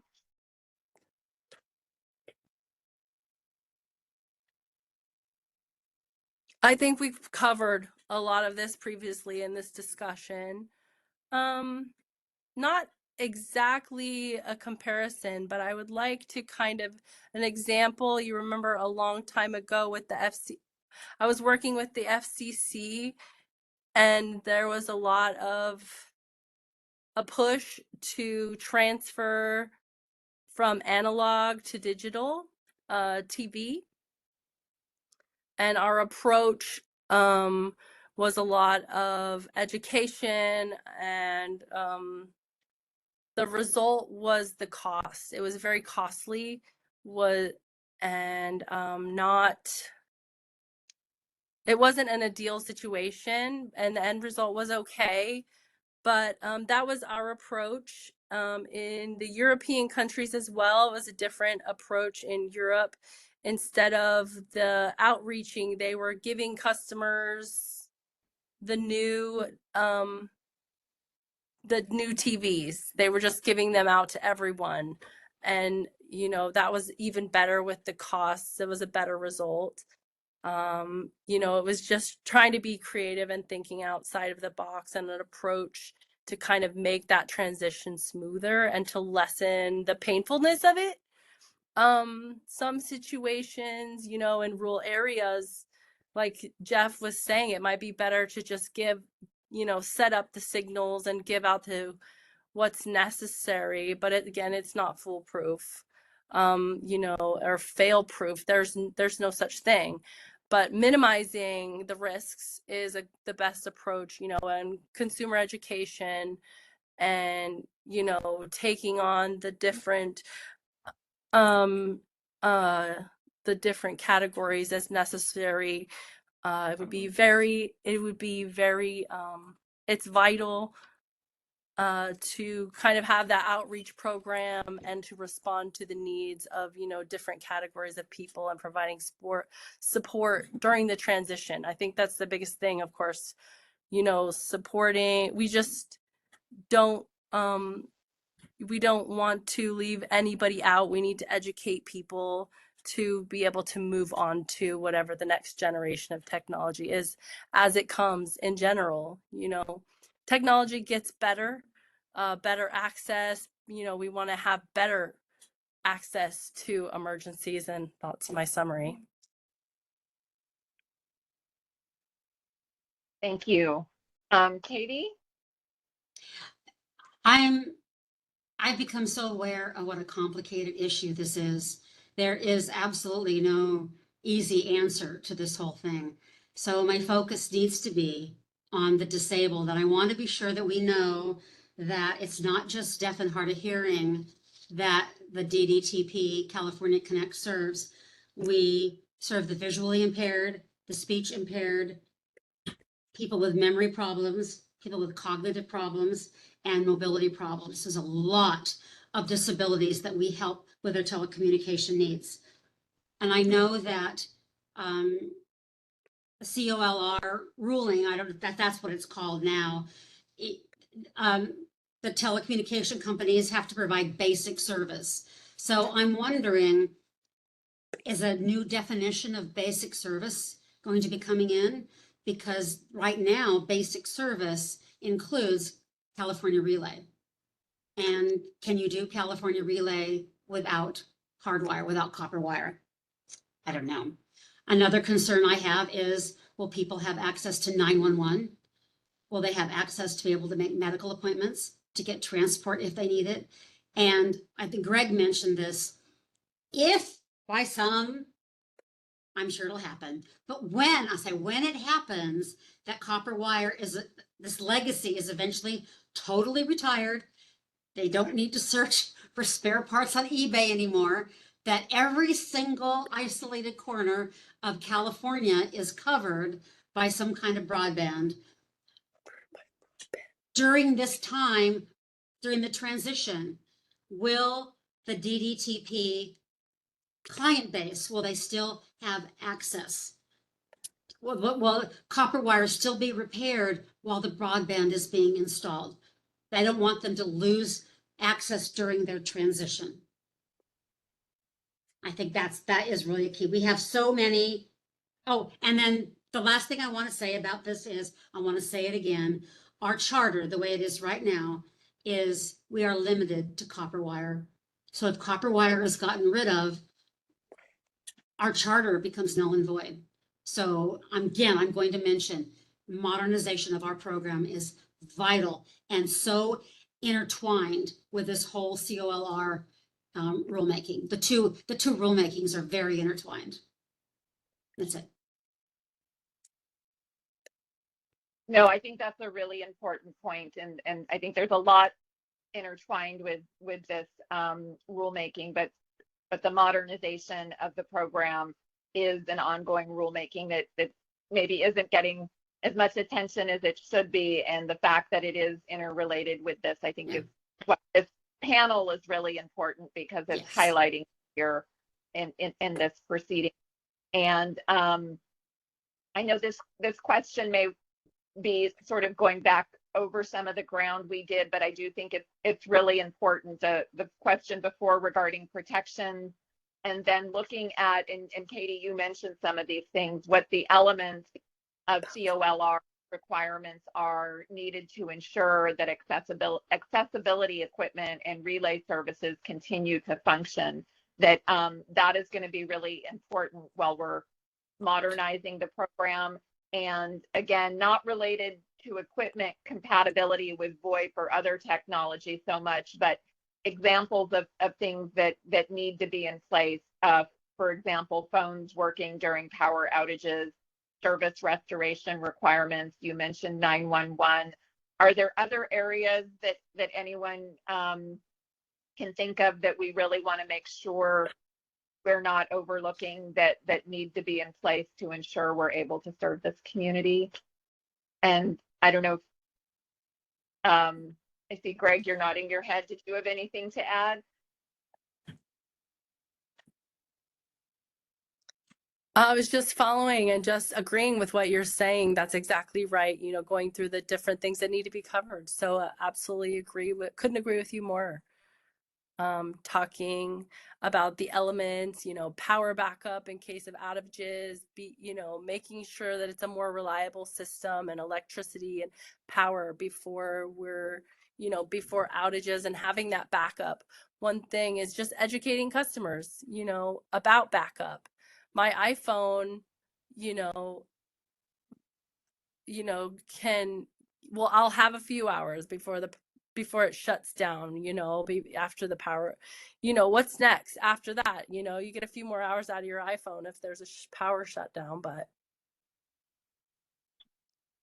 Yeah. And I don't know if Jeff, you want to add anything, or Katie? Yeah, that was just very well said. We really need to focus on the demographics and while programs are being modernized and, over the years, and just keep going, 10, 15 years of modernization. We don't want to be stuck in the past, of course. And when, using, analog, Greg was talking about that, and switching, the TTY, and moving forward and just continuing. We just don't want to be stuck behind, and we really need to work at it. I just agree 100%.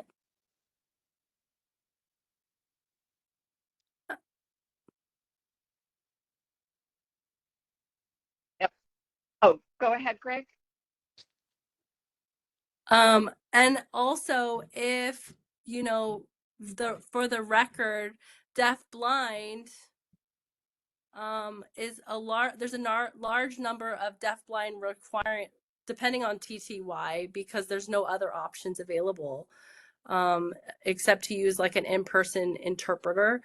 But really, I'm talking about equipment, right? So support for deafblind users, for communication services, there's only TTY, and there's no replacement for that at this point, as far as I know. So that's really critical for that demographic, that we need to give them access and to You know, and again, people living in rural areas and maybe, you know, giving what they need, giving them the equipment for wireless and broadband to provide that.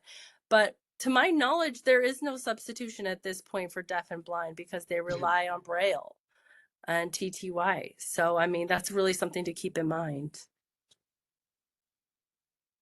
This is Jeff. I want to say I agree with Greg. You know, he mentioned there's a large number of tactile users, deaf and blind. And that's the key. It's just 10% really rely on that tactile with TTY. And that's a really big challenge. So, you know, sometimes people do ask for, I mean, we would need to have compatible equipment or interpreters, you know, getting programs set up to be able to, those people to have better access. I was doing my research, I was amazed to learn that our program has distributed 45 Braille TTYs in just the last 18 months. I don't know how many there are already out there that are being used, but I have to confess, I didn't even know there was a Braille TTY. So now I do. And we have given out 45 new equipment distributions of the Braille TTY. So obviously there is a need for that, obviously. That's a good point. That, and then the next question, oh, go ahead, Jeff. Yeah, my point is that we have to provide the deaf and blind community, you know, they have, we can't dissolve the copper wire without a different compatible equipment that's available for them to have communication access. We have to have another source of equipment because they're depending on there's no comparable thing right now. That's a big challenge.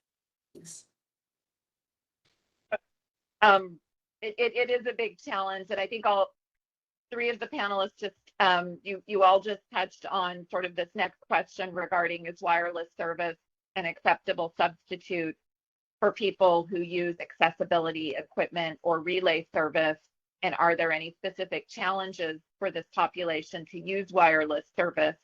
So I wanted to hone in on something I think I was hearing from each of you, that that right now there certain amount of the population is relying on the relay services, which need the copper line. And we're in the process of modernizing our program, which may open the door for being able to use wireless, but there's still going to be this gap or transition period for a lot of people. Can you talk about, you know, what challenges there may be if we don't account for that period? And is there anything that we should know as we're looking at revising the COLR rule to make sure that we don't lose sight of that and ensure that everybody has equipment that they are able to use? Greg?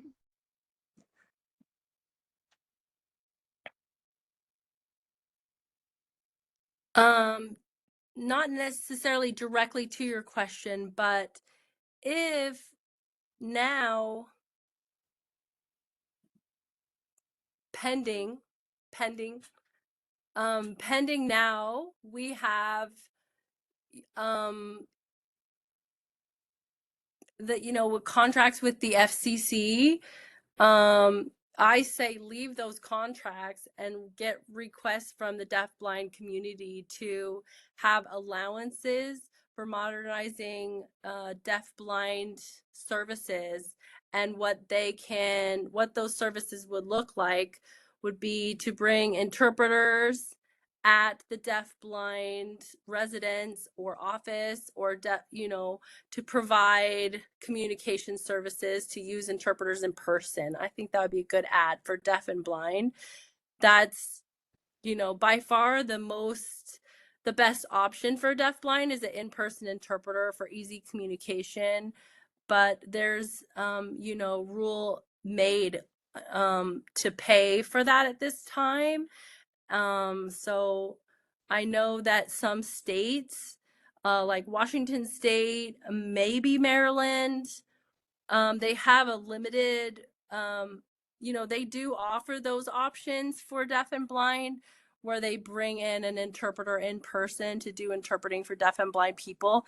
But I think that's one thing to possibly consider for California deaf-blind customers. No,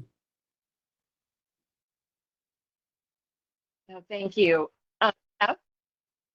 Yeah, other states, people with intellectual disabilities, California does really awesome to take care of those people in their homes, in their communities.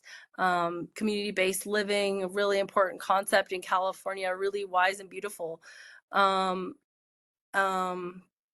So they can do so much more.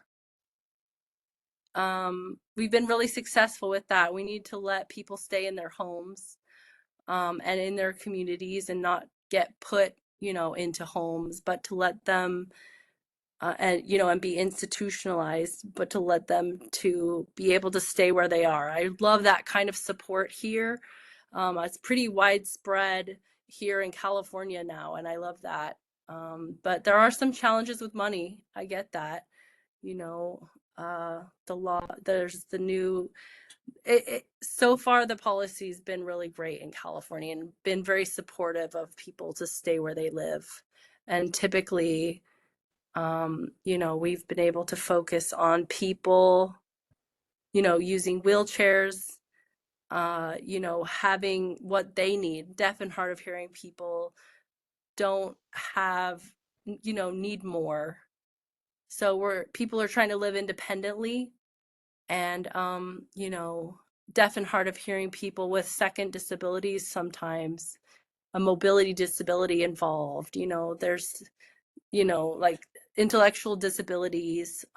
They want to live independently. They want to be able to communicate, and sometimes we don't have a lot of those permissions in, we need to expand the concept to include communication access for a lot of those people. In other states, California is very aware of the budget, and the times, and there's a lot of research that's been done, but people want to live at home. They want to live in their communities. It's cost effective if, and there's cost differences, but it's having that communication. It's part of what people need. And we want a strong push for that. Yes, thank you. Go ahead, Katie. Amy, I forgot the question. My mind just went blank, but I know what I want to say. Okay. As far as relay services go, when I think about in fiscal year 23-24, there were almost 300,000 relay calls made.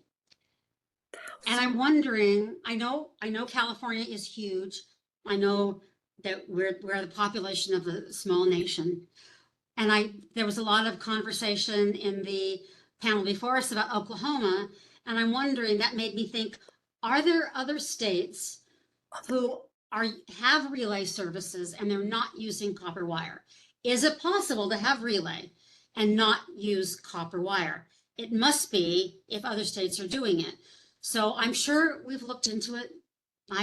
Just my brain just thought of it. My very limited world that I'm limited to with the deaf and disabled. I just want to be sure that those relays, if other states have done this, then I'm sure that we're looking into it. And I don't want those relay calls. That includes traditional relay. It includes caption phones also. We haven't mentioned caption phones very much. And we also haven't mentioned, I've mentioned the example of speech to speech. I cannot stress how important the speech to speech is. I know, Commissioner Haupt, you were at our PPH when our Kevin, our member, spoke, and he had the communication assistant for the relay service was interpreting what he was saying. Those communication assistants that interpret for speech to speech, what a gift they have. And I know that we depend on taking somebody who is severely speech impaired and can understand them and then relay their words to us. 19,000 calls were made in fiscal year 23-24 on speech to speech. We've got to keep these services alive. Yeah, no, they absolutely critical, and I got to see that firsthand at the hearing we had. And Yes. we've talked about how this proceeding is overlapping with the modernization proceeding for the deaf and disabled telecommunications program. So I'm going to take 2 seconds to plug the public participation hearing we're going to have on September 3rd in Los Angeles. It's on our website, and it's going to be at 2 o'clock and 6 o'clock at 2222 La Verna Avenue in Los Angeles. And so I encourage folks to be there to provide comments. And I think it's equally important that we talk about in that proceeding as we're modernizing it, looking at how that's going to fit with what's happening here in the COLR rulemaking. And along the lines of this last discussion, what our last question I want to ask is, something that we were just talking about, that their basic service requires free access to California relay service. And so, as you mentioned, the other panel talked about other services that may not be copper-based, but are there other service providers that are not CLOR providers that charge for this access, since they're not required to offer basic service? And should the commission consider placing the requirement to offer free access to California relay service on these other carriers if a COLR withdraws within an area?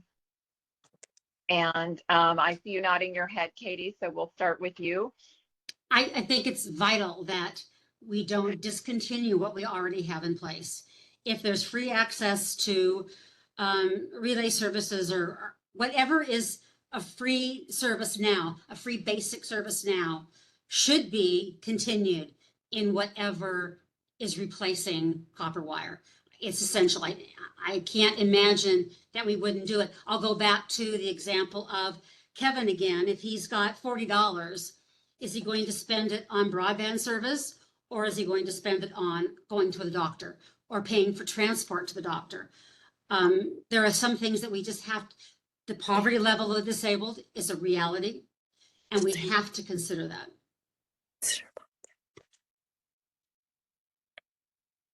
Thank you. Jeff, then Greg.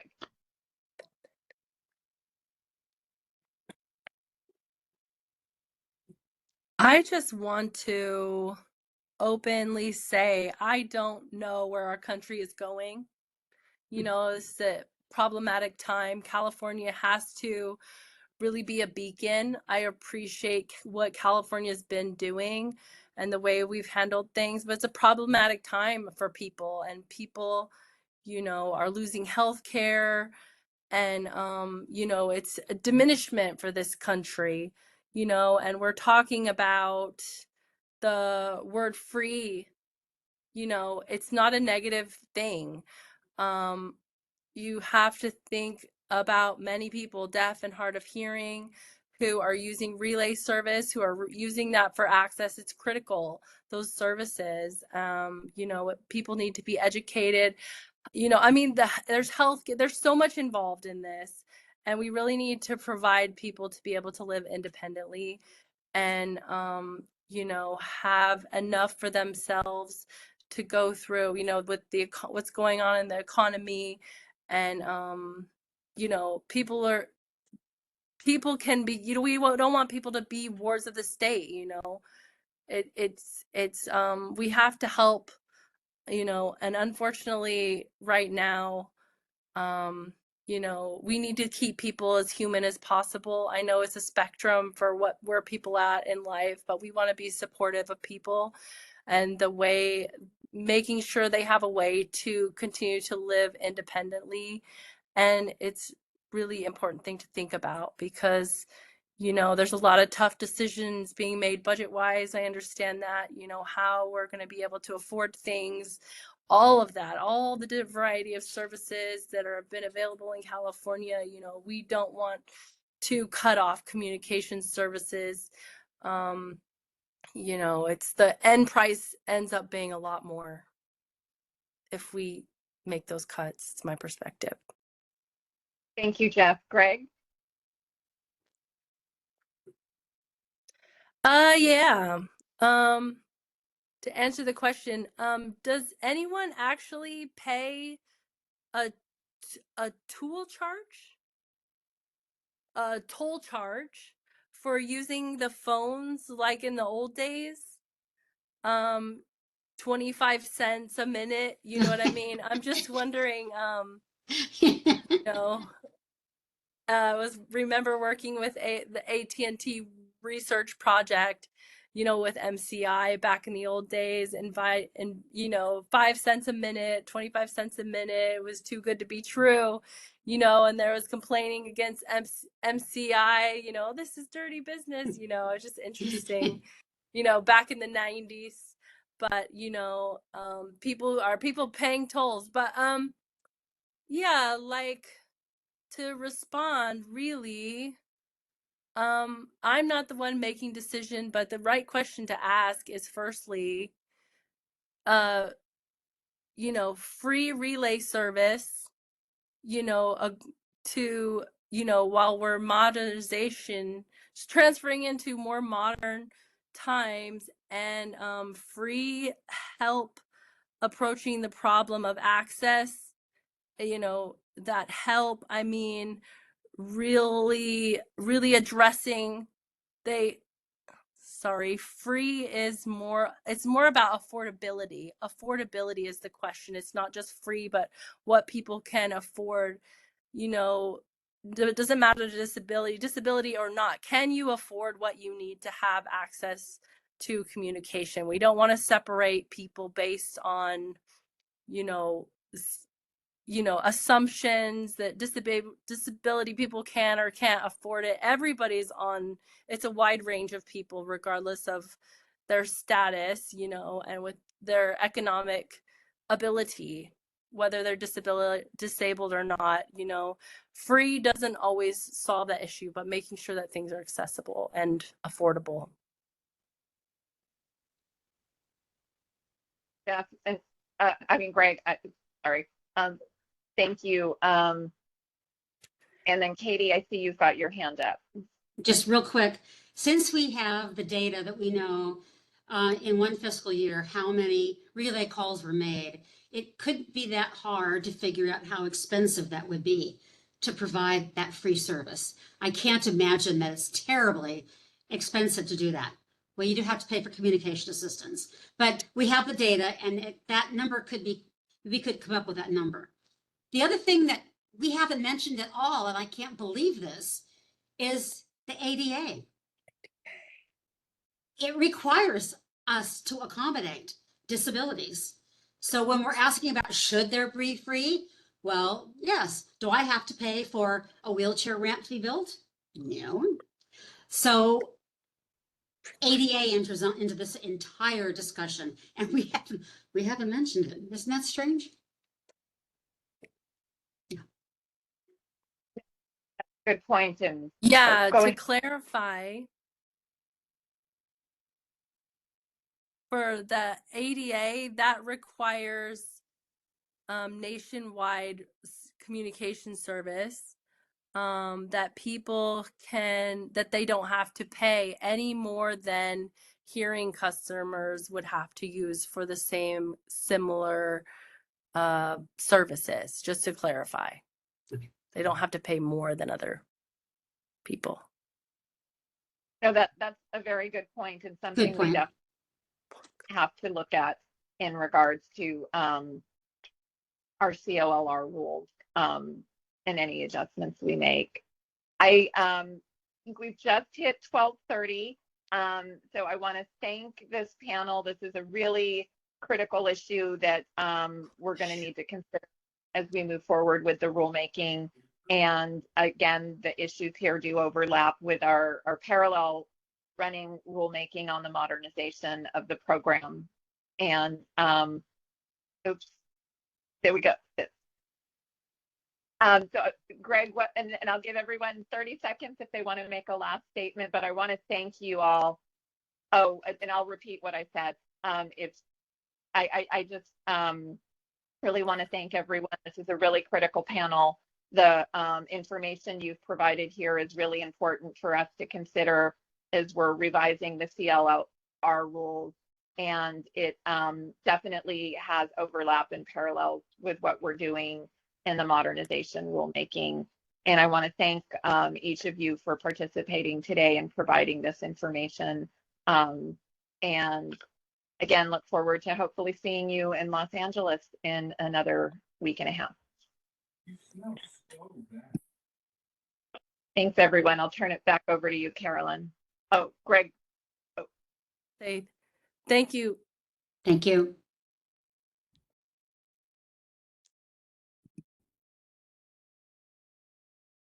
Oops, Carolyn, I think you're on mute.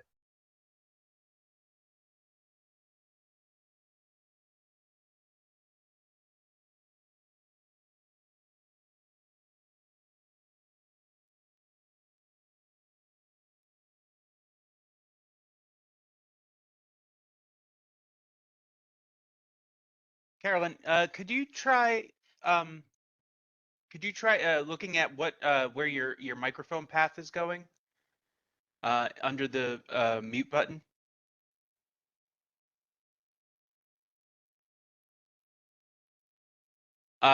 Still not hearing you.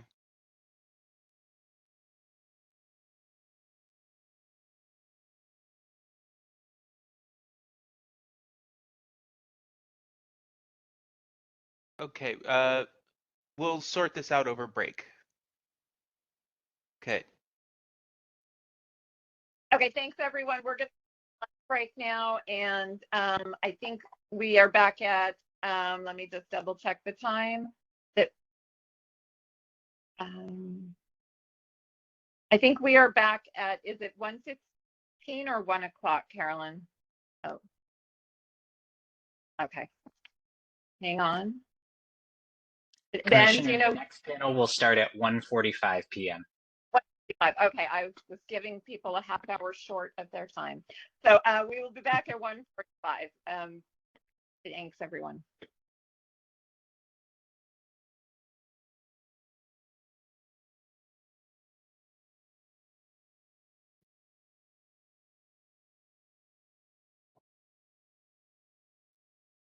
Hello and welcome back, everyone. We are now going to have our third and final panel discussion at our workshop. So this panel is on ancillary services, and we have a great lineup for you all.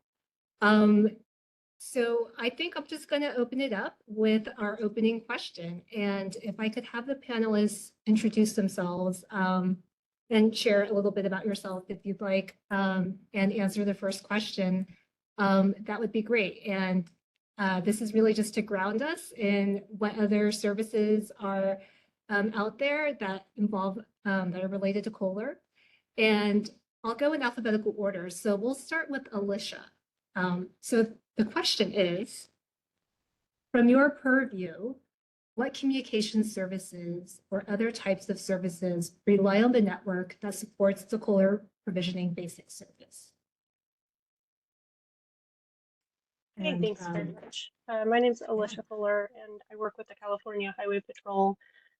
Just a little bit about myself, so everybody has some context.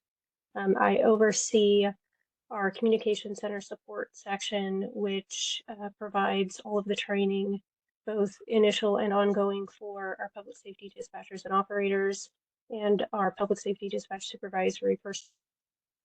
And we also oversee and implement much of the technology that the communication centers use, including oversight of 911 equipment and the ingress from Cal OES that we get for 911 calls. But then we also have contracts with guest users throughout the state of California, and then we have contracts with call box service providers in order to provide dispatch communications related to call boxes and other guest users around the state of California. So with respect to carrier of last resort, I kind of wear two hats because we have 911 infrastructure and responsibility that falls under us. I know there's been much conversation about carrier of last resort as it relates to 911, and all of our, well, nearly all of our 911 services are still currently on copper infrastructure in some respect or another, but then more so on the accessory or additional services for the call boxes. We, again, like I said, we have contracts with the various metro transportation agencies throughout the state of California. They provide call boxes for those that are, stranded or in need of assistance along the highway or roadways to be able to leverage those call boxes. And we provide dispatch services related to that when it is appropriate to do so for the highway patrol. And some of those call boxes, well, let me back up a little bit. All of those call boxes, different types of technology. Some of them are wirelessly connected, and one of the components that we are working on and have not completed yet is a survey to all of those providers to be able to determine how many of those call boxes still rely upon copper services in order for those call boxes to function. And so once we send our survey out, our hope is to collect that data back to determine how many call boxes rely upon the copper services, and how many are on wireless service, how many may use other technologies in order to function throughout the state of California. And then we'll provide that information forward. Great, thank you. Jeremiah?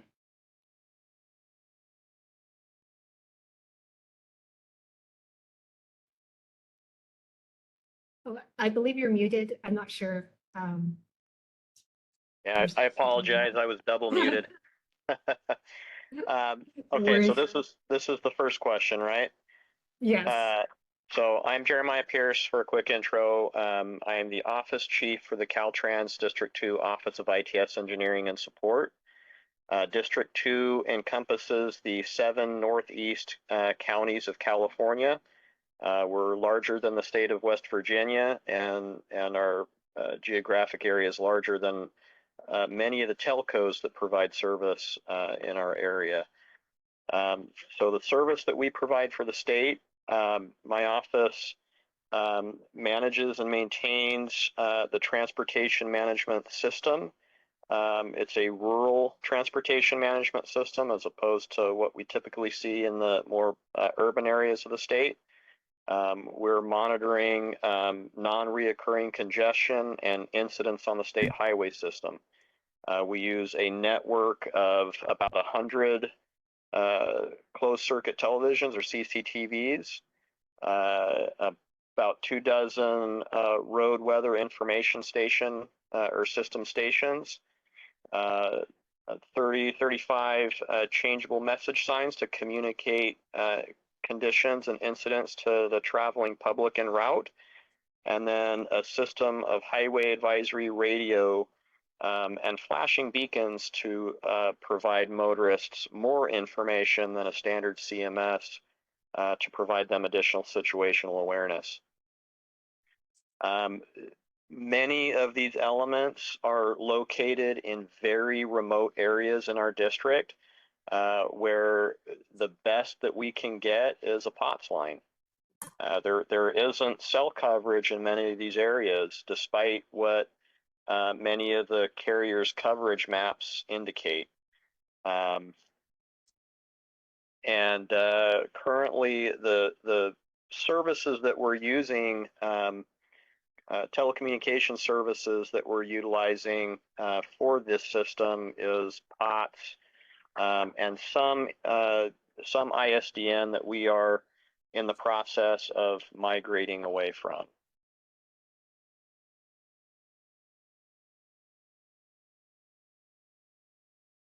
Thank you. Keith. Yeah, hi, my name is Keith Copen, and I've been working with Jeremiah in the same office for several years, since 2009.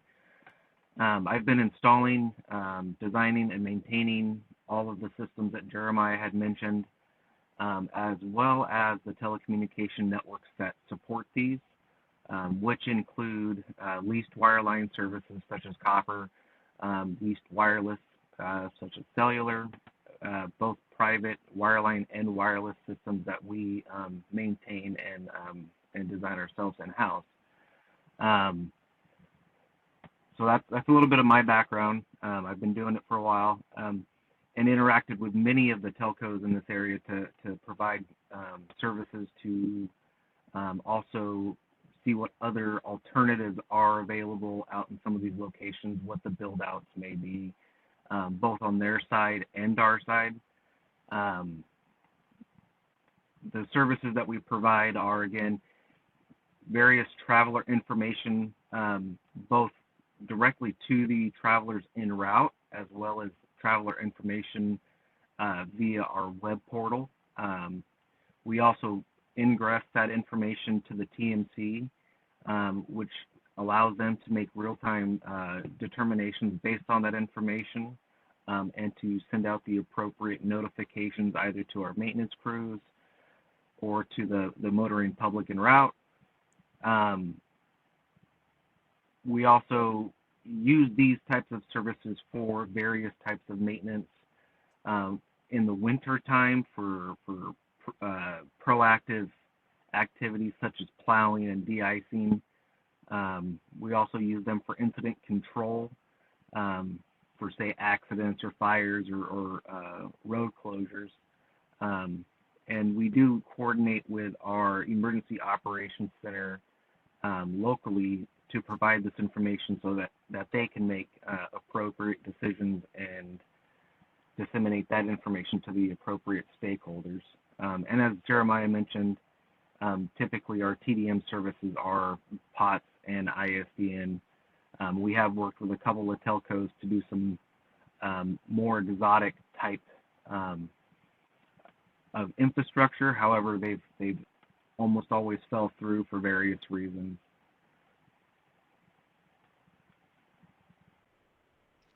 Thank you. Very interesting. I actually just had a quick follow-up question. By traveler information, does that refer to like purely like geographical latitude, longitude, location, or is there more to it? So traveler information can be things such as the highway snapshots, the images that you see on the web. It also is weather information, so temperature, atmospherics, pavement information, dynamic or changeable message sign information, so that information is also relayed to the public via our web portal. So that's what we consider traveler information. Gotcha. Thank you. Okay, I'll hand it to Sarah. Hi, well, thank you for allowing us to be here. I am representing the California Alarm Association, which is comprised of burglar, fire alarm companies and vendors. And I also am the president of Signal Service, which is a family-owned and operated alarm company in the Mother Lode. We actually span now all of Northern California, but we started 50 years ago in the rural Mother Lode of Northern California. So the network supporting the carrier of last resort services is very vital for life safety systems, alarm monitoring, fire alarm transmissions, emergency response. Specifically, these alarm systems are in homes, businesses. It includes fire, intrusion, panic alarm, temperature supervision, elevator monitoring. You know, all of these systems still rely on legacy pot lines in order to function, especially, you know, as stated before, in rural areas where there isn't any other communication option.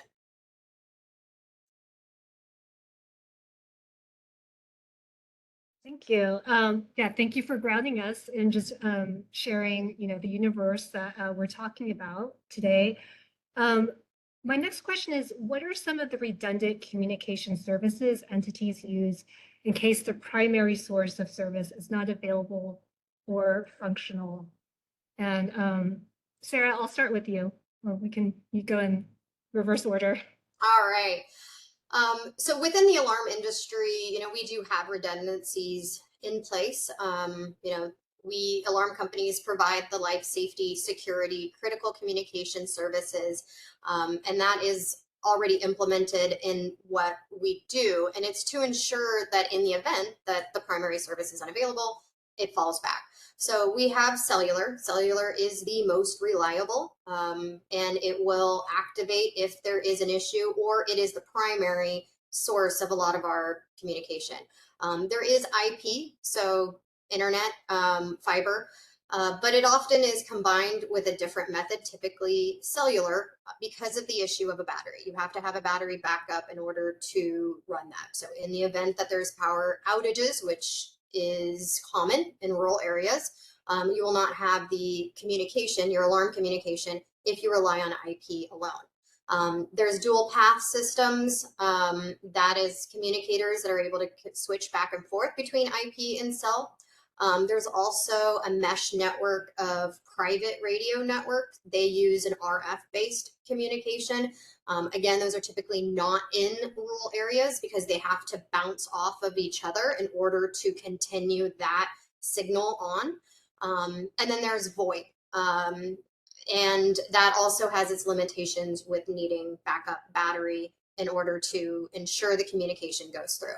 So, you know, these redundancies are already in place to help maintain the alarm systems and the transmissions to ensure that they're outgoing in the event of a network failure. Thank you. There's something that you did mention that I just wanted to follow up on. You mentioned that cellular was, I think you said, the most reliable as a redundant service. And I was just wondering if you could kind of share some insight of what makes it more reliable or the most reliable. Yeah. So with a cellular communication, that is attached to the alarm panel, and the alarm panel is housed inside of the building. So if you kind of imagine, you know, typical burglars, but in different cases, in different instances with fire alarms, the panel is your point of contact right there, and that is protected inside the building. So unlike, you know, copper phone lines or even internet, that can be compromised on the outside of the building. So for us in our industry, the alarm industry, security, our standard is cellular. That's what our go-to, because it has a better protection for our customers. In order for somebody to disable the cellular network, they need to be able to get into the building. And by then the alarm is going to sound. Or if you have a fire, the devices will trip first, and then the panel will, you know, melt in the building. But you have those devices get triggered, you have that protection. So cellular is a more viable option. It's more security. And again, what we're discussing is in those rural areas where cellular is not an option, the next best then is the phone lines. Thank you for that clarification. Turn it to Keith. Yeah, Sarah, thank you. That was very interesting. Your use case is dramatically different than ours. Being that the case, you know, the state highway system is kind of like a network that sprawls not only in urban areas, but to very remote rural areas where both power and communications are very difficult to come by. In which case, conversely to Sarah's point, we find cellular to be one of the least reliable types of backup because of the unavailability that we do have in our rural areas. With that said, our primary source out in those areas is POTS.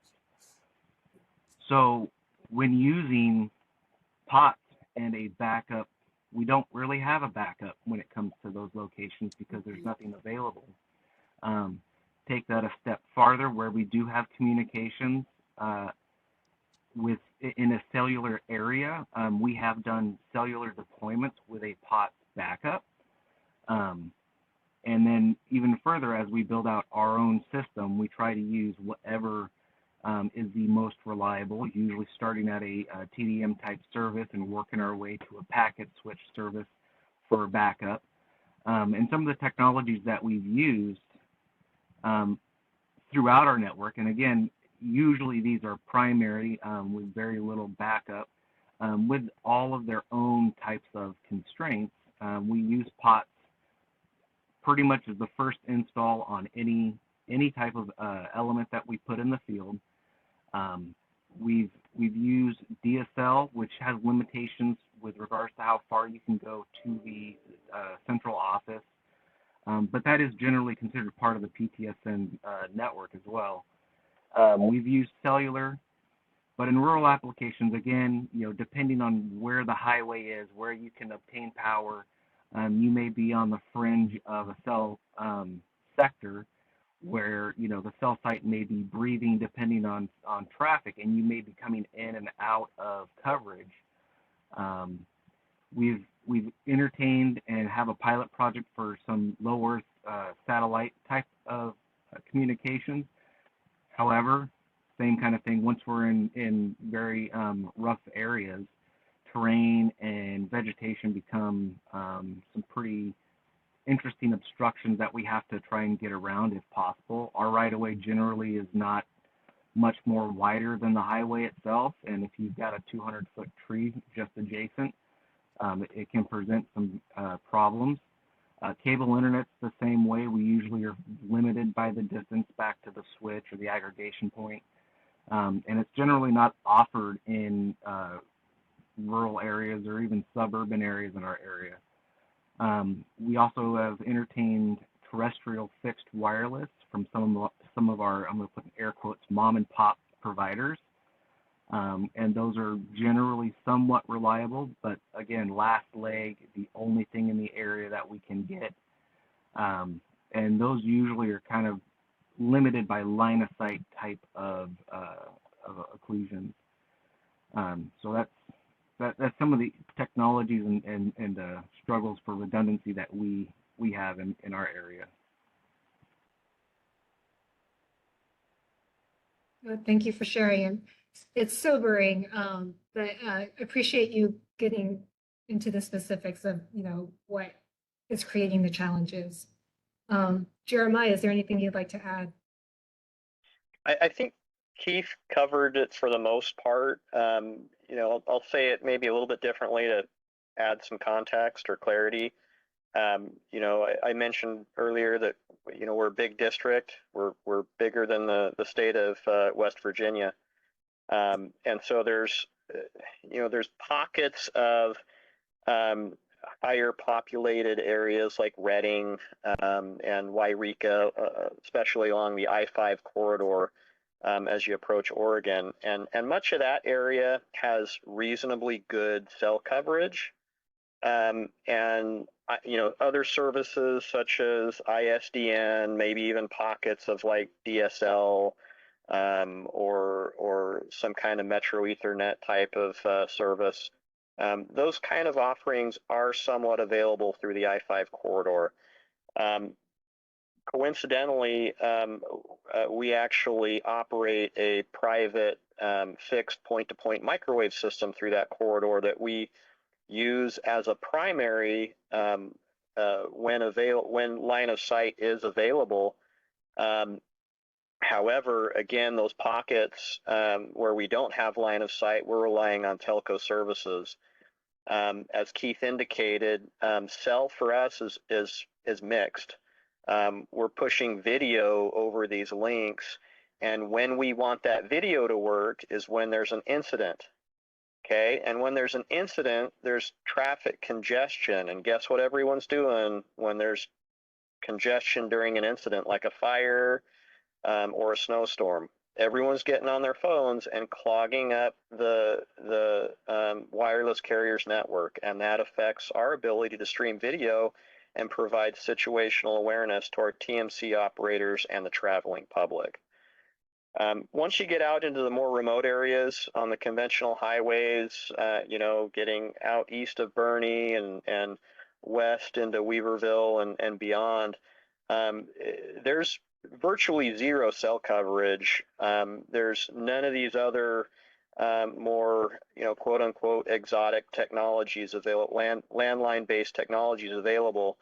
And the best that we're going to get is POTS. Keith had indicated the satellite broadband project, and yes, we do have issues with occlusion and vegetation with some of the deployments that we've put out to pilot satellite broadband. The other issue that we're running into, and it's difficult to make a case against the cost, but for a small rural district and these small rural communities, the reality is cost plays a huge factor. And right now, Starlink, if I buy direct from Starlink, it's twice as much as a POTS landline or a cell line. Unfortunately, working for the state of California, I can't just buy Starlink direct. I have to go through the CalNet contract. And the CalNet contract providers that are utilizing like a Starlink service are marking it up significantly. And as of now, the cheapest satellite broadband connection I can get is $500 a month, which is an order of magnitude higher than what I can get like a POTS line or cell phone. So when we're talking hundreds of field elements that I would potentially need to upgrade to a satellite broadband system, it's a significant hit to our OE and telecommunication budget. Significant. That's all I've got on that. Thank you. No, very informative, and yeah, it just also underscores the variability of our landscape. California is a very large state. You have a very large district. Yeah, I really appreciate the color that you've added to this discussion. Alicia, I'm going to turn it to you. Of course, thank you. I actually think that Jeremiah and Keith have covered pretty well some of the similar considerations for the call box infrastructure.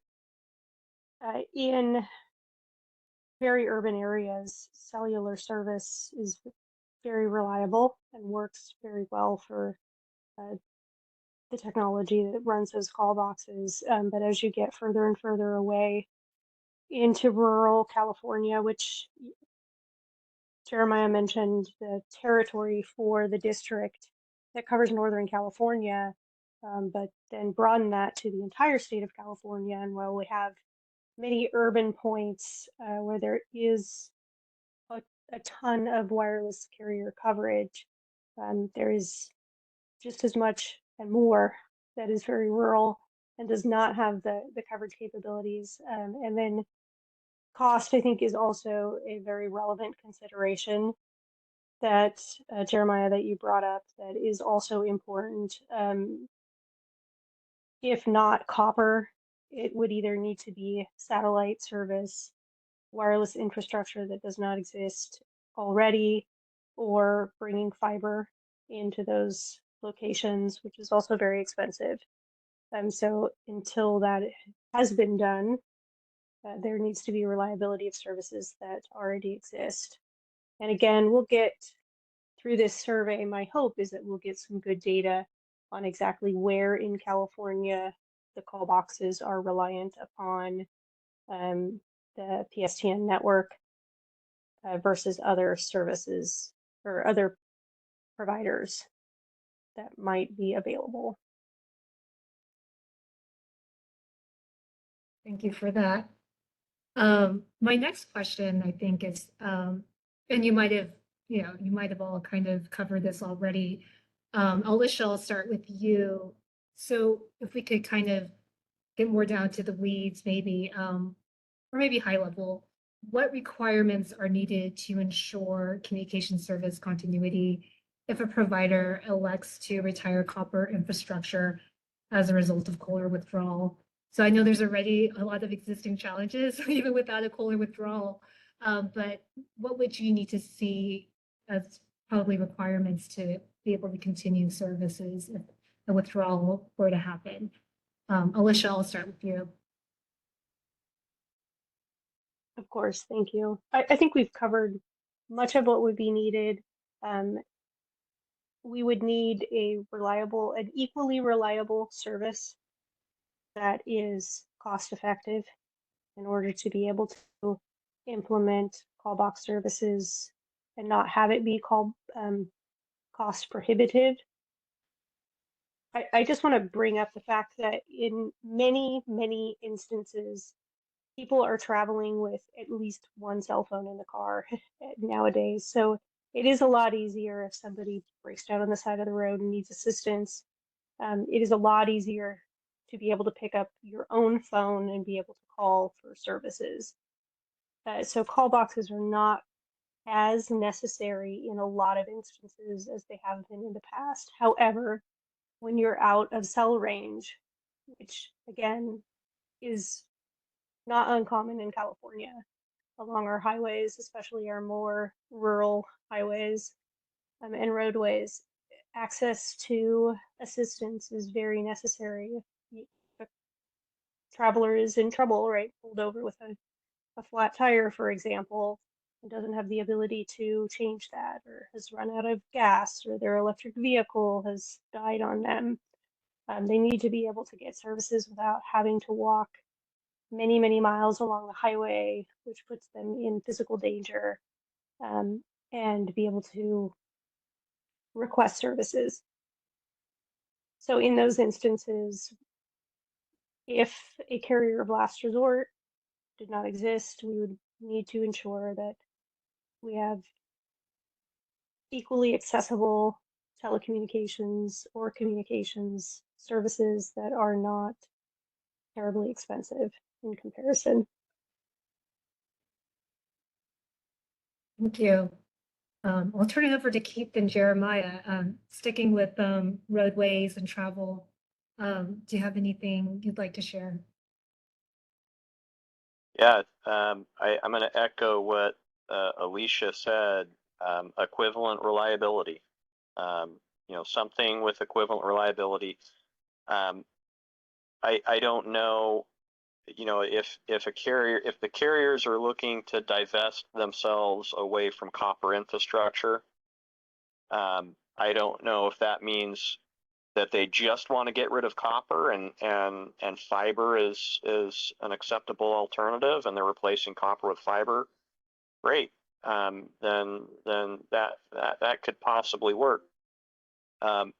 However, if it's cable infrastructure in general, I see that as a problem in some of these remote areas where you've got a phone line and you don't have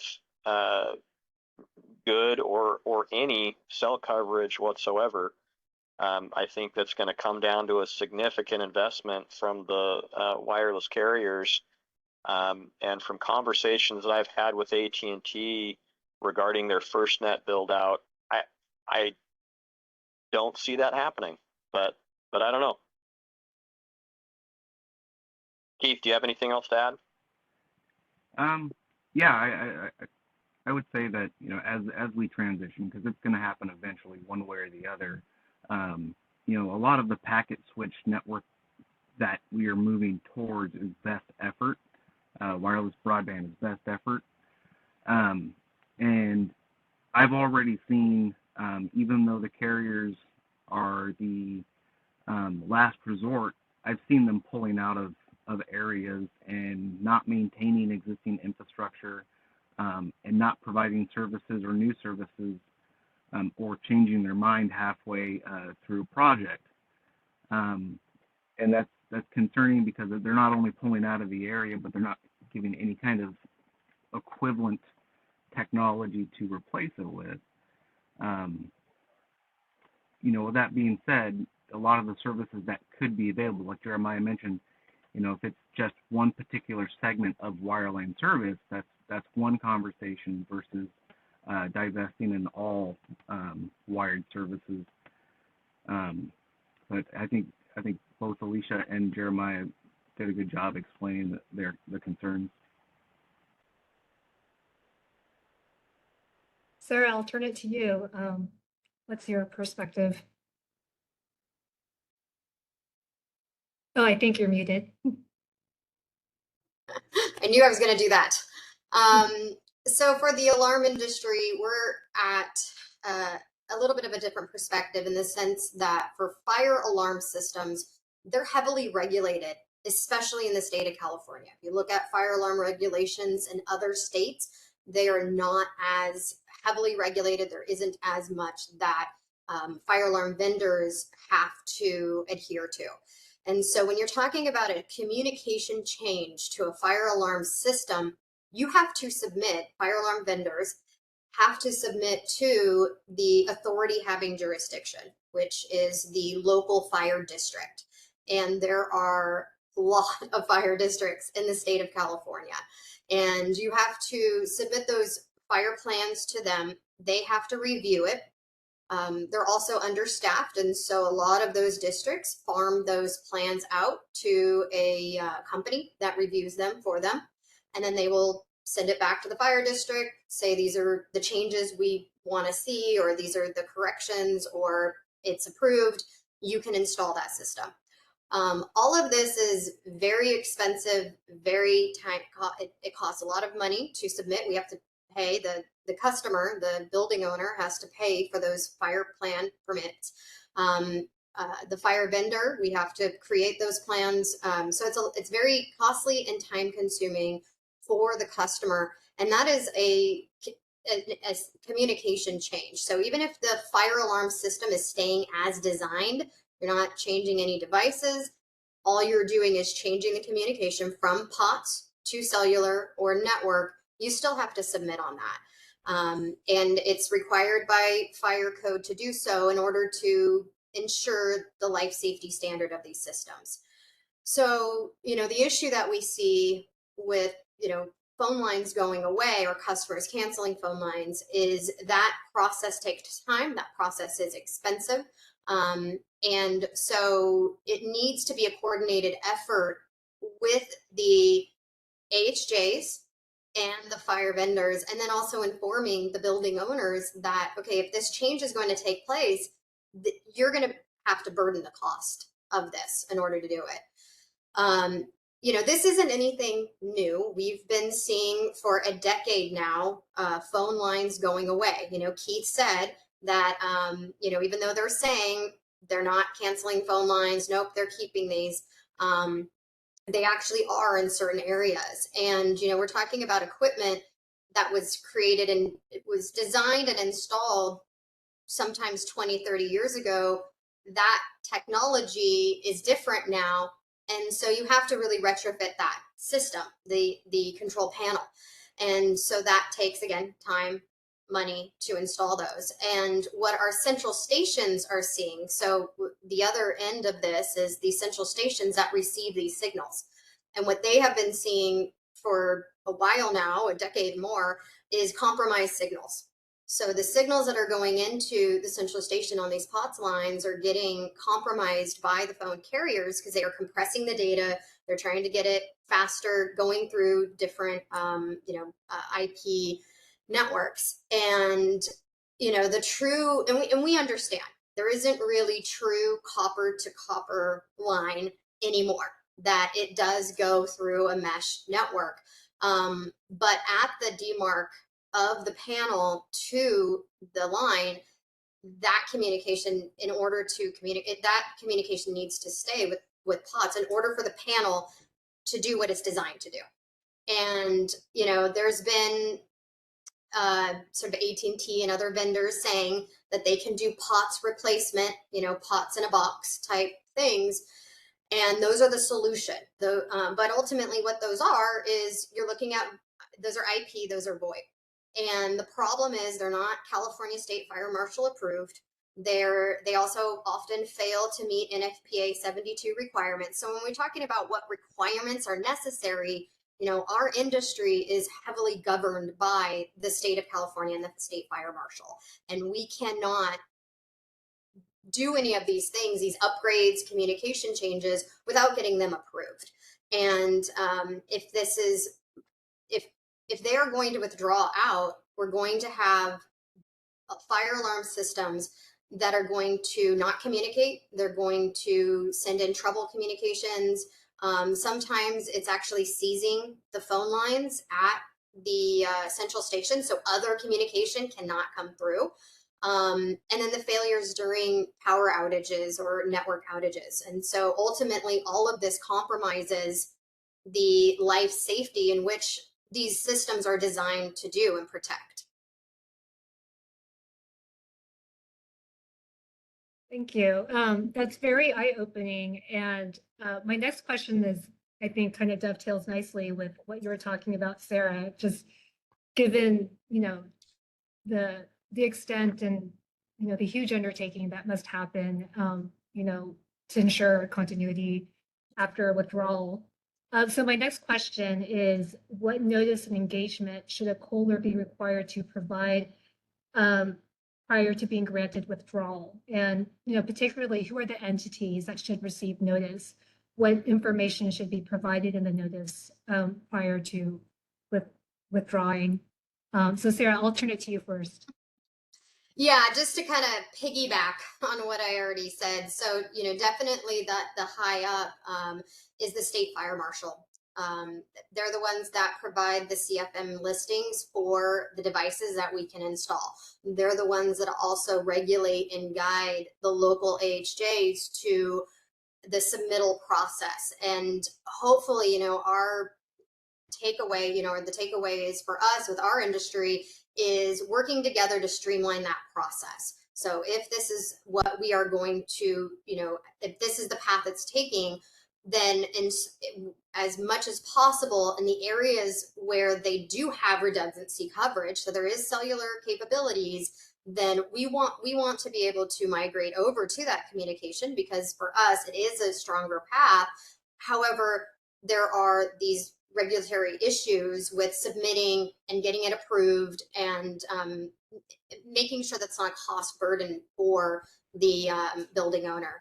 So the next one is we definitely want to work with the central stations. They're the ones receiving the signal. So there's different associations, the Monitoring Association that is just like we're the California Alarm Association. They're our counterpart at the central station that receives the signal. And so working with them to make sure that these signals still are coming in and they're still reliable and we're not having discrepancies in signals. So if it's supposed to come in as a fire alarm, it is an actual fire alarm signal we receive.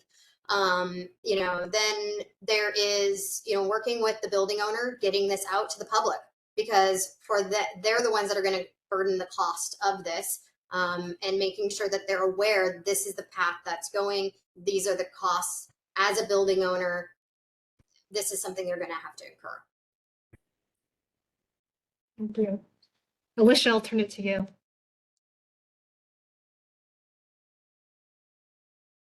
Mixing it up here. Thank you very much. So for us, I think the considerations would need to be related to time, funding, and alternative solutions. My topic is a little bit unique in that those that are providing call box services, this is part of what they do, so they're knowledgeable as to the technology that is available in most cases. But I think it's still important that the service provider would provide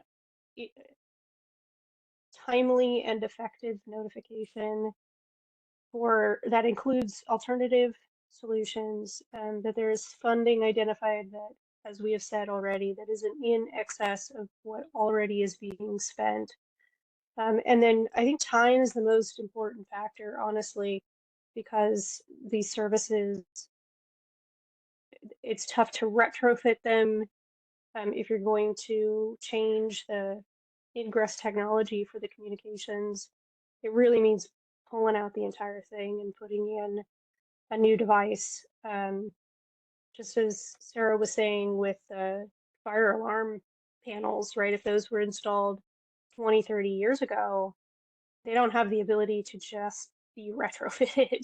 It's not that simple. And it's a little bit less complex, I think, for the call boxes, but still the same likelihood of needing to be removed and replaced with a different technology.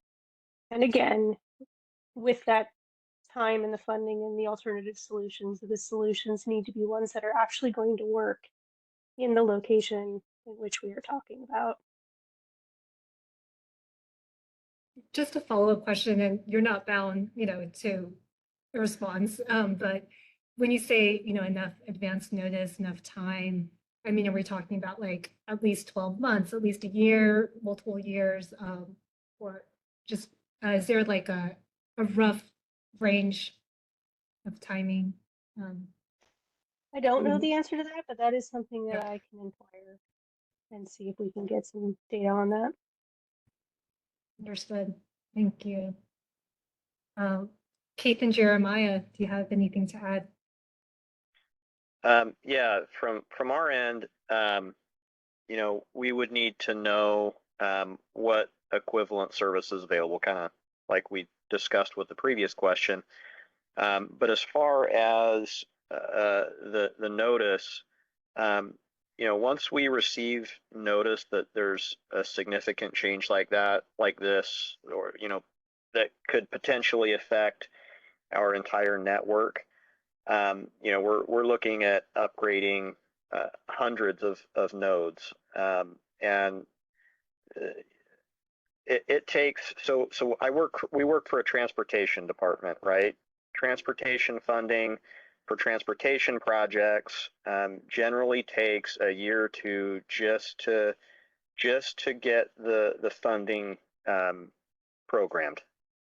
Then it goes through a planning process. Then it goes through an environmental and right-of-way review and approval process.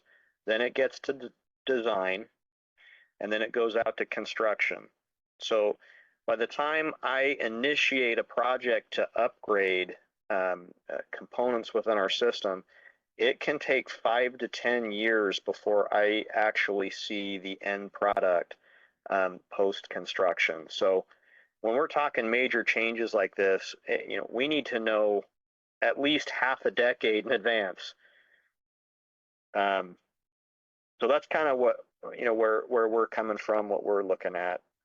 Keith, do you have anything to add? Yeah, Jeremiah did a good job at explaining kind of the timeline. We work closely with the Governor's Office of Emergency Services, and they would be one entity that I would definitely identify should be notified for any of these changes. But there are other things to consider too.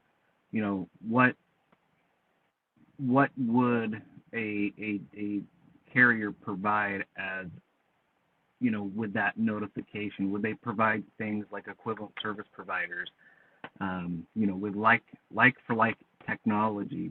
I think, Sarah mentioned pots in a box. Would they offer new services in that area, such as fiber, cellular, fixed cellular, point-to-point, terrestrial type wireless? Are there locations nearby where we could interconnect service? So, can we run a conduit half a mile down the road to interconnect with an existing infrastructure? Or would we need to, for example, run, and we've done this, run a conduit, a mile down the road to put a tower in order to get cell service because we're on the wrong side of a hill? Also, any type of anticipated build-out costs.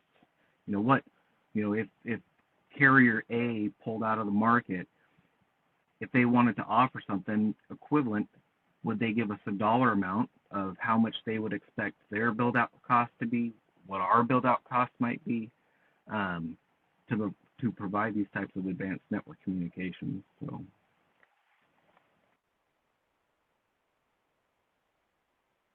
Thank you.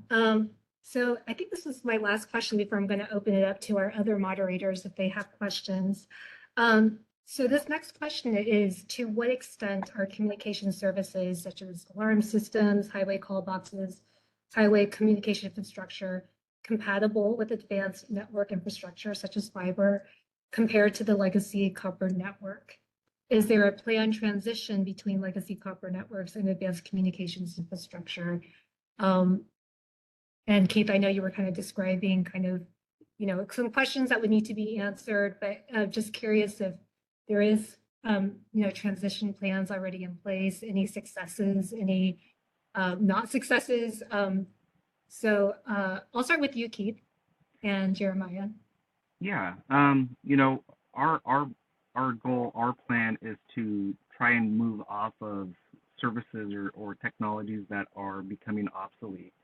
I think anybody in the technology field is aware that technology refreshes at a ridiculously fast rate. With that being said, you know, Jeremiah mentioned we are building out a private microwave system in parallel to our highways. One of the issues that we run into is cost and programming time. The carriers were granted years ago money to build out these systems so that way they could reach underserved areas throughout the country, to shift that burden to the state in order to have the state build out an equivalent telecommunication system is just shifting the burden to the state and no longer on the carriers. And I have had a couple instances where I've worked with a carrier to have a location identified to have cell, and I go out there to deploy it, and I can make a phone call on carrier A, and I plop in the equipment with the same carrier, and it doesn't connect just outside of the range of the cell site. So we have run into those types of issues. There are a lot of dead spots where we've looked at running infrastructure half-mile down the road in order to get some kind of cellular service or some sort of backhaul through whatever means. We are pretty active with our local mom and pop telcos to try and do things that are out of the box in order to make networks talk. And that might be a handoff point at a pull box on the side of the highway because they happen to be in the same area. And so as these carriers potentially pull out of these copper markets, I would suspect that being able to communicate would become harder and harder for our organization, if not cost prohibitive. Interesting. Thank you. Does anybody have any, Jeremiah, would you like to add anything? Yeah, I just echoing what Keith said. So our office prioritizes network uptime and reliability. So our field element network, it's what we call the network that communicates with all of our ITS field elements or transportation management field elements. It's an all IP network. So as far as upgrading to the, next to the, best available technology, it's resilient. We can do that where available, right? So what we found over the years is the highest reliability services that we get are department-owned infrastructure. So department-owned or Caltrans-owned and managed fiber, or our private point-to-point microwave system. And as we've already mentioned, when available, we do that. upgrading to other services through telco, going from POTS to cell, or going from a POTS line to like a Metro Ethernet or fiber or some other more exotic service. Again, because of the nature of our network and it being an IP network, it's generally not an issue, and we would prefer to do that. But again, as we've, I don't want to beat the drum too hard. We've got areas where it's just simply not available. So. Got it. Thank you. Sticking with roadways, Alicia, I'll turn it to you. Of course, thank you. I want to echo what everybody has said thus far. The same is true for us with regard to the roadways, especially the fact that at the end of the day, there are places where other services just aren't available. Thank you. Sarah, we'd love to hear your perspective.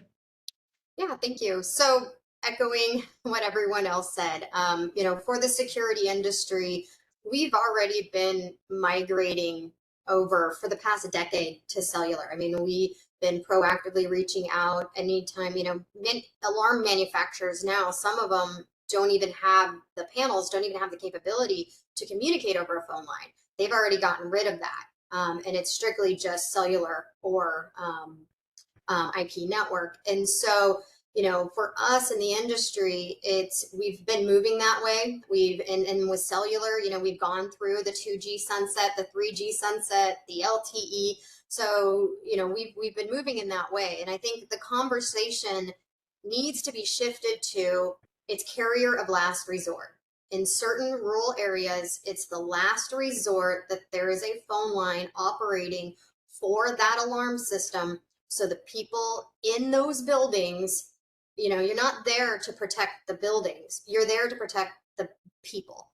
And so those people in those buildings, either it's through a burglar alarm system or a fire alarm system, the way that those communicate in these areas where there's no other communication path but phone lines, that's how you're protecting life and safety in these rural areas and these rural communities.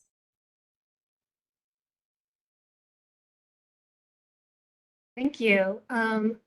I just want to open it up to our other panelists, guests. I believe ALJ Lagola might have a question, so I just wanted to give him an opportunity to ask his question. Oh, thank you. So, and thanks. I do want to thank all our panelists for joining us today. It's really helpful information. I do see some common threads, even though, there are differences in use cases over, whether wireless is better in this case or not. But the common threads really are, one, there's a need for increased coverage, specifically in rural areas, and that needs to be by an equally reliable service that's also cost efficient.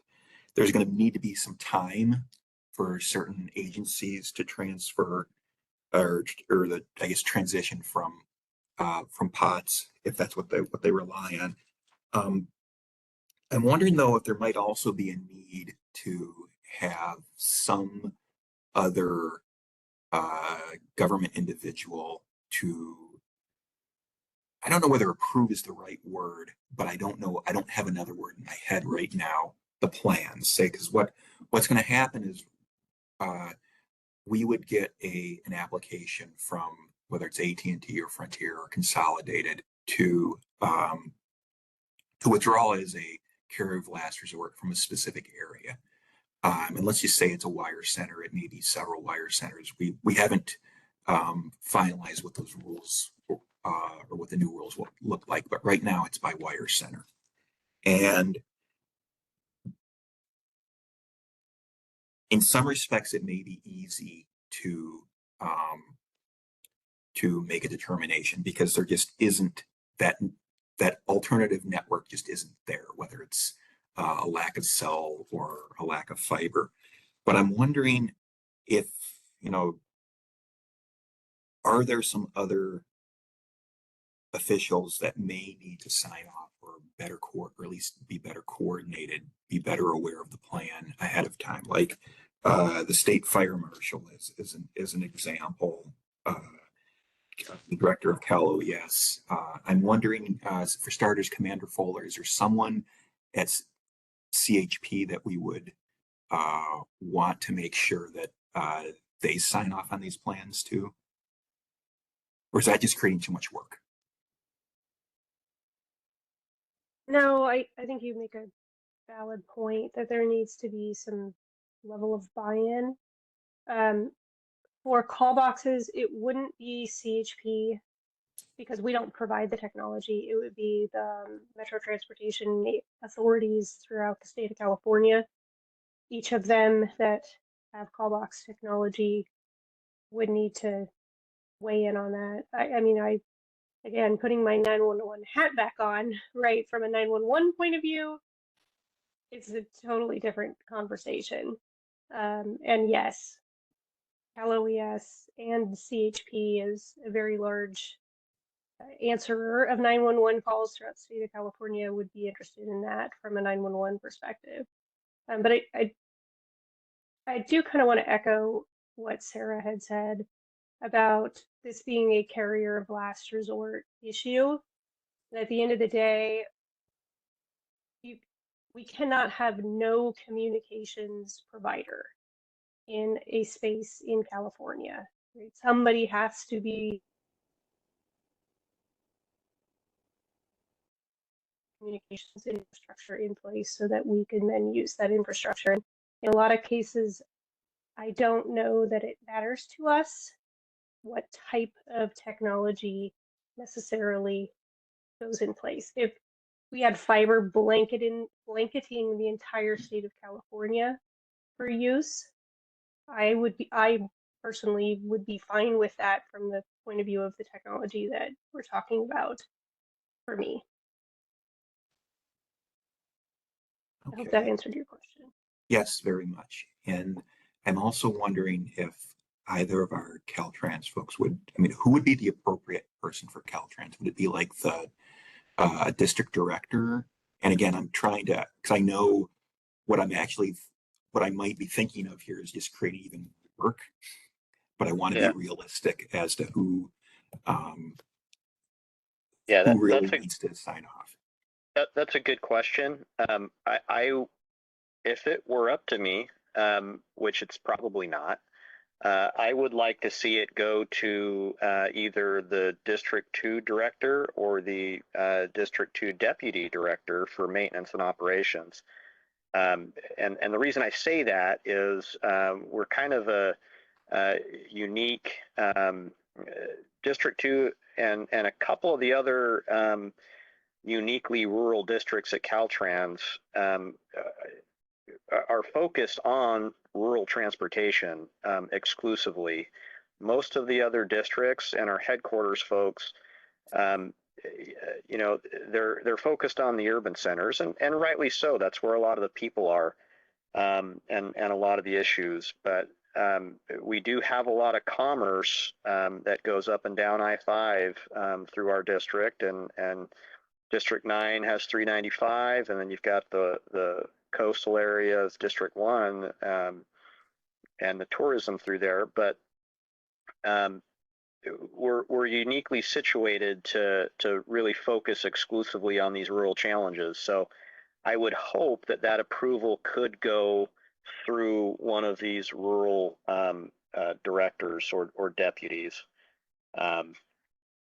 But again, I don't know. I can't speak for the organization. That'd be something I'd have to talk to our management team about. Yeah, and any more than I can, by the way. So I do want to point out for school districts in the state of California, if we, as a fire vendor, we cannot modify a fire alarm system in a public school without having it DSA approved.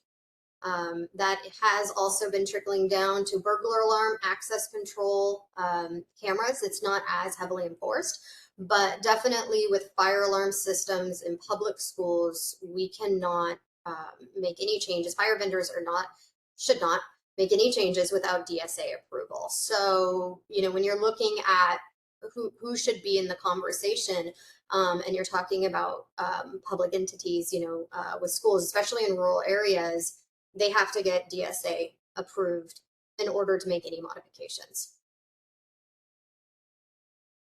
Thank you for that. 'Cause that's another, that wasn't the question I was going to ask today, but it's definitely another question that we're thinking about is schools as well. Mm-hmm.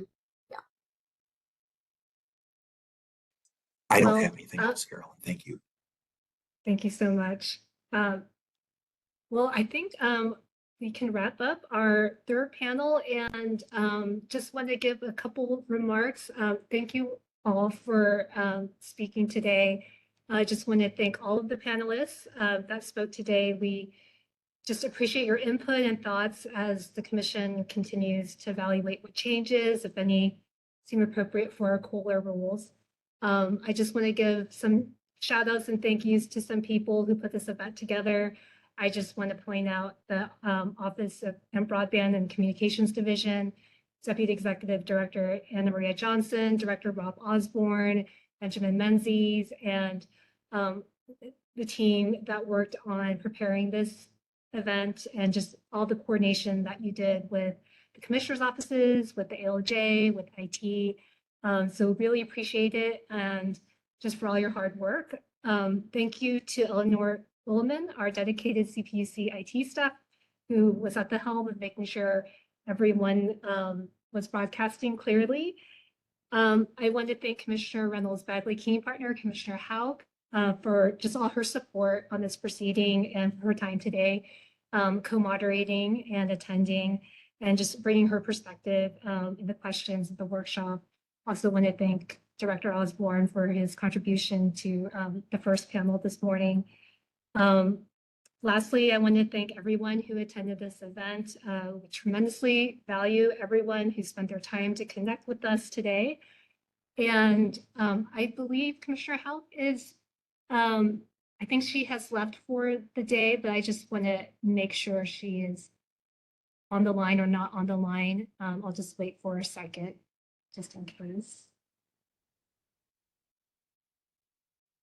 Okay, not hearing anything. I hope everyone has a wonderful afternoon.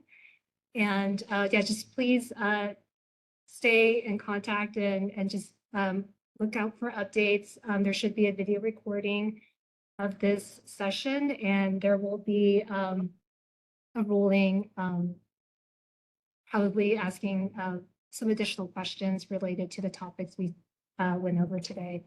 I did hear a voice, so I just want to make sure someone wasn't trying to get my attention.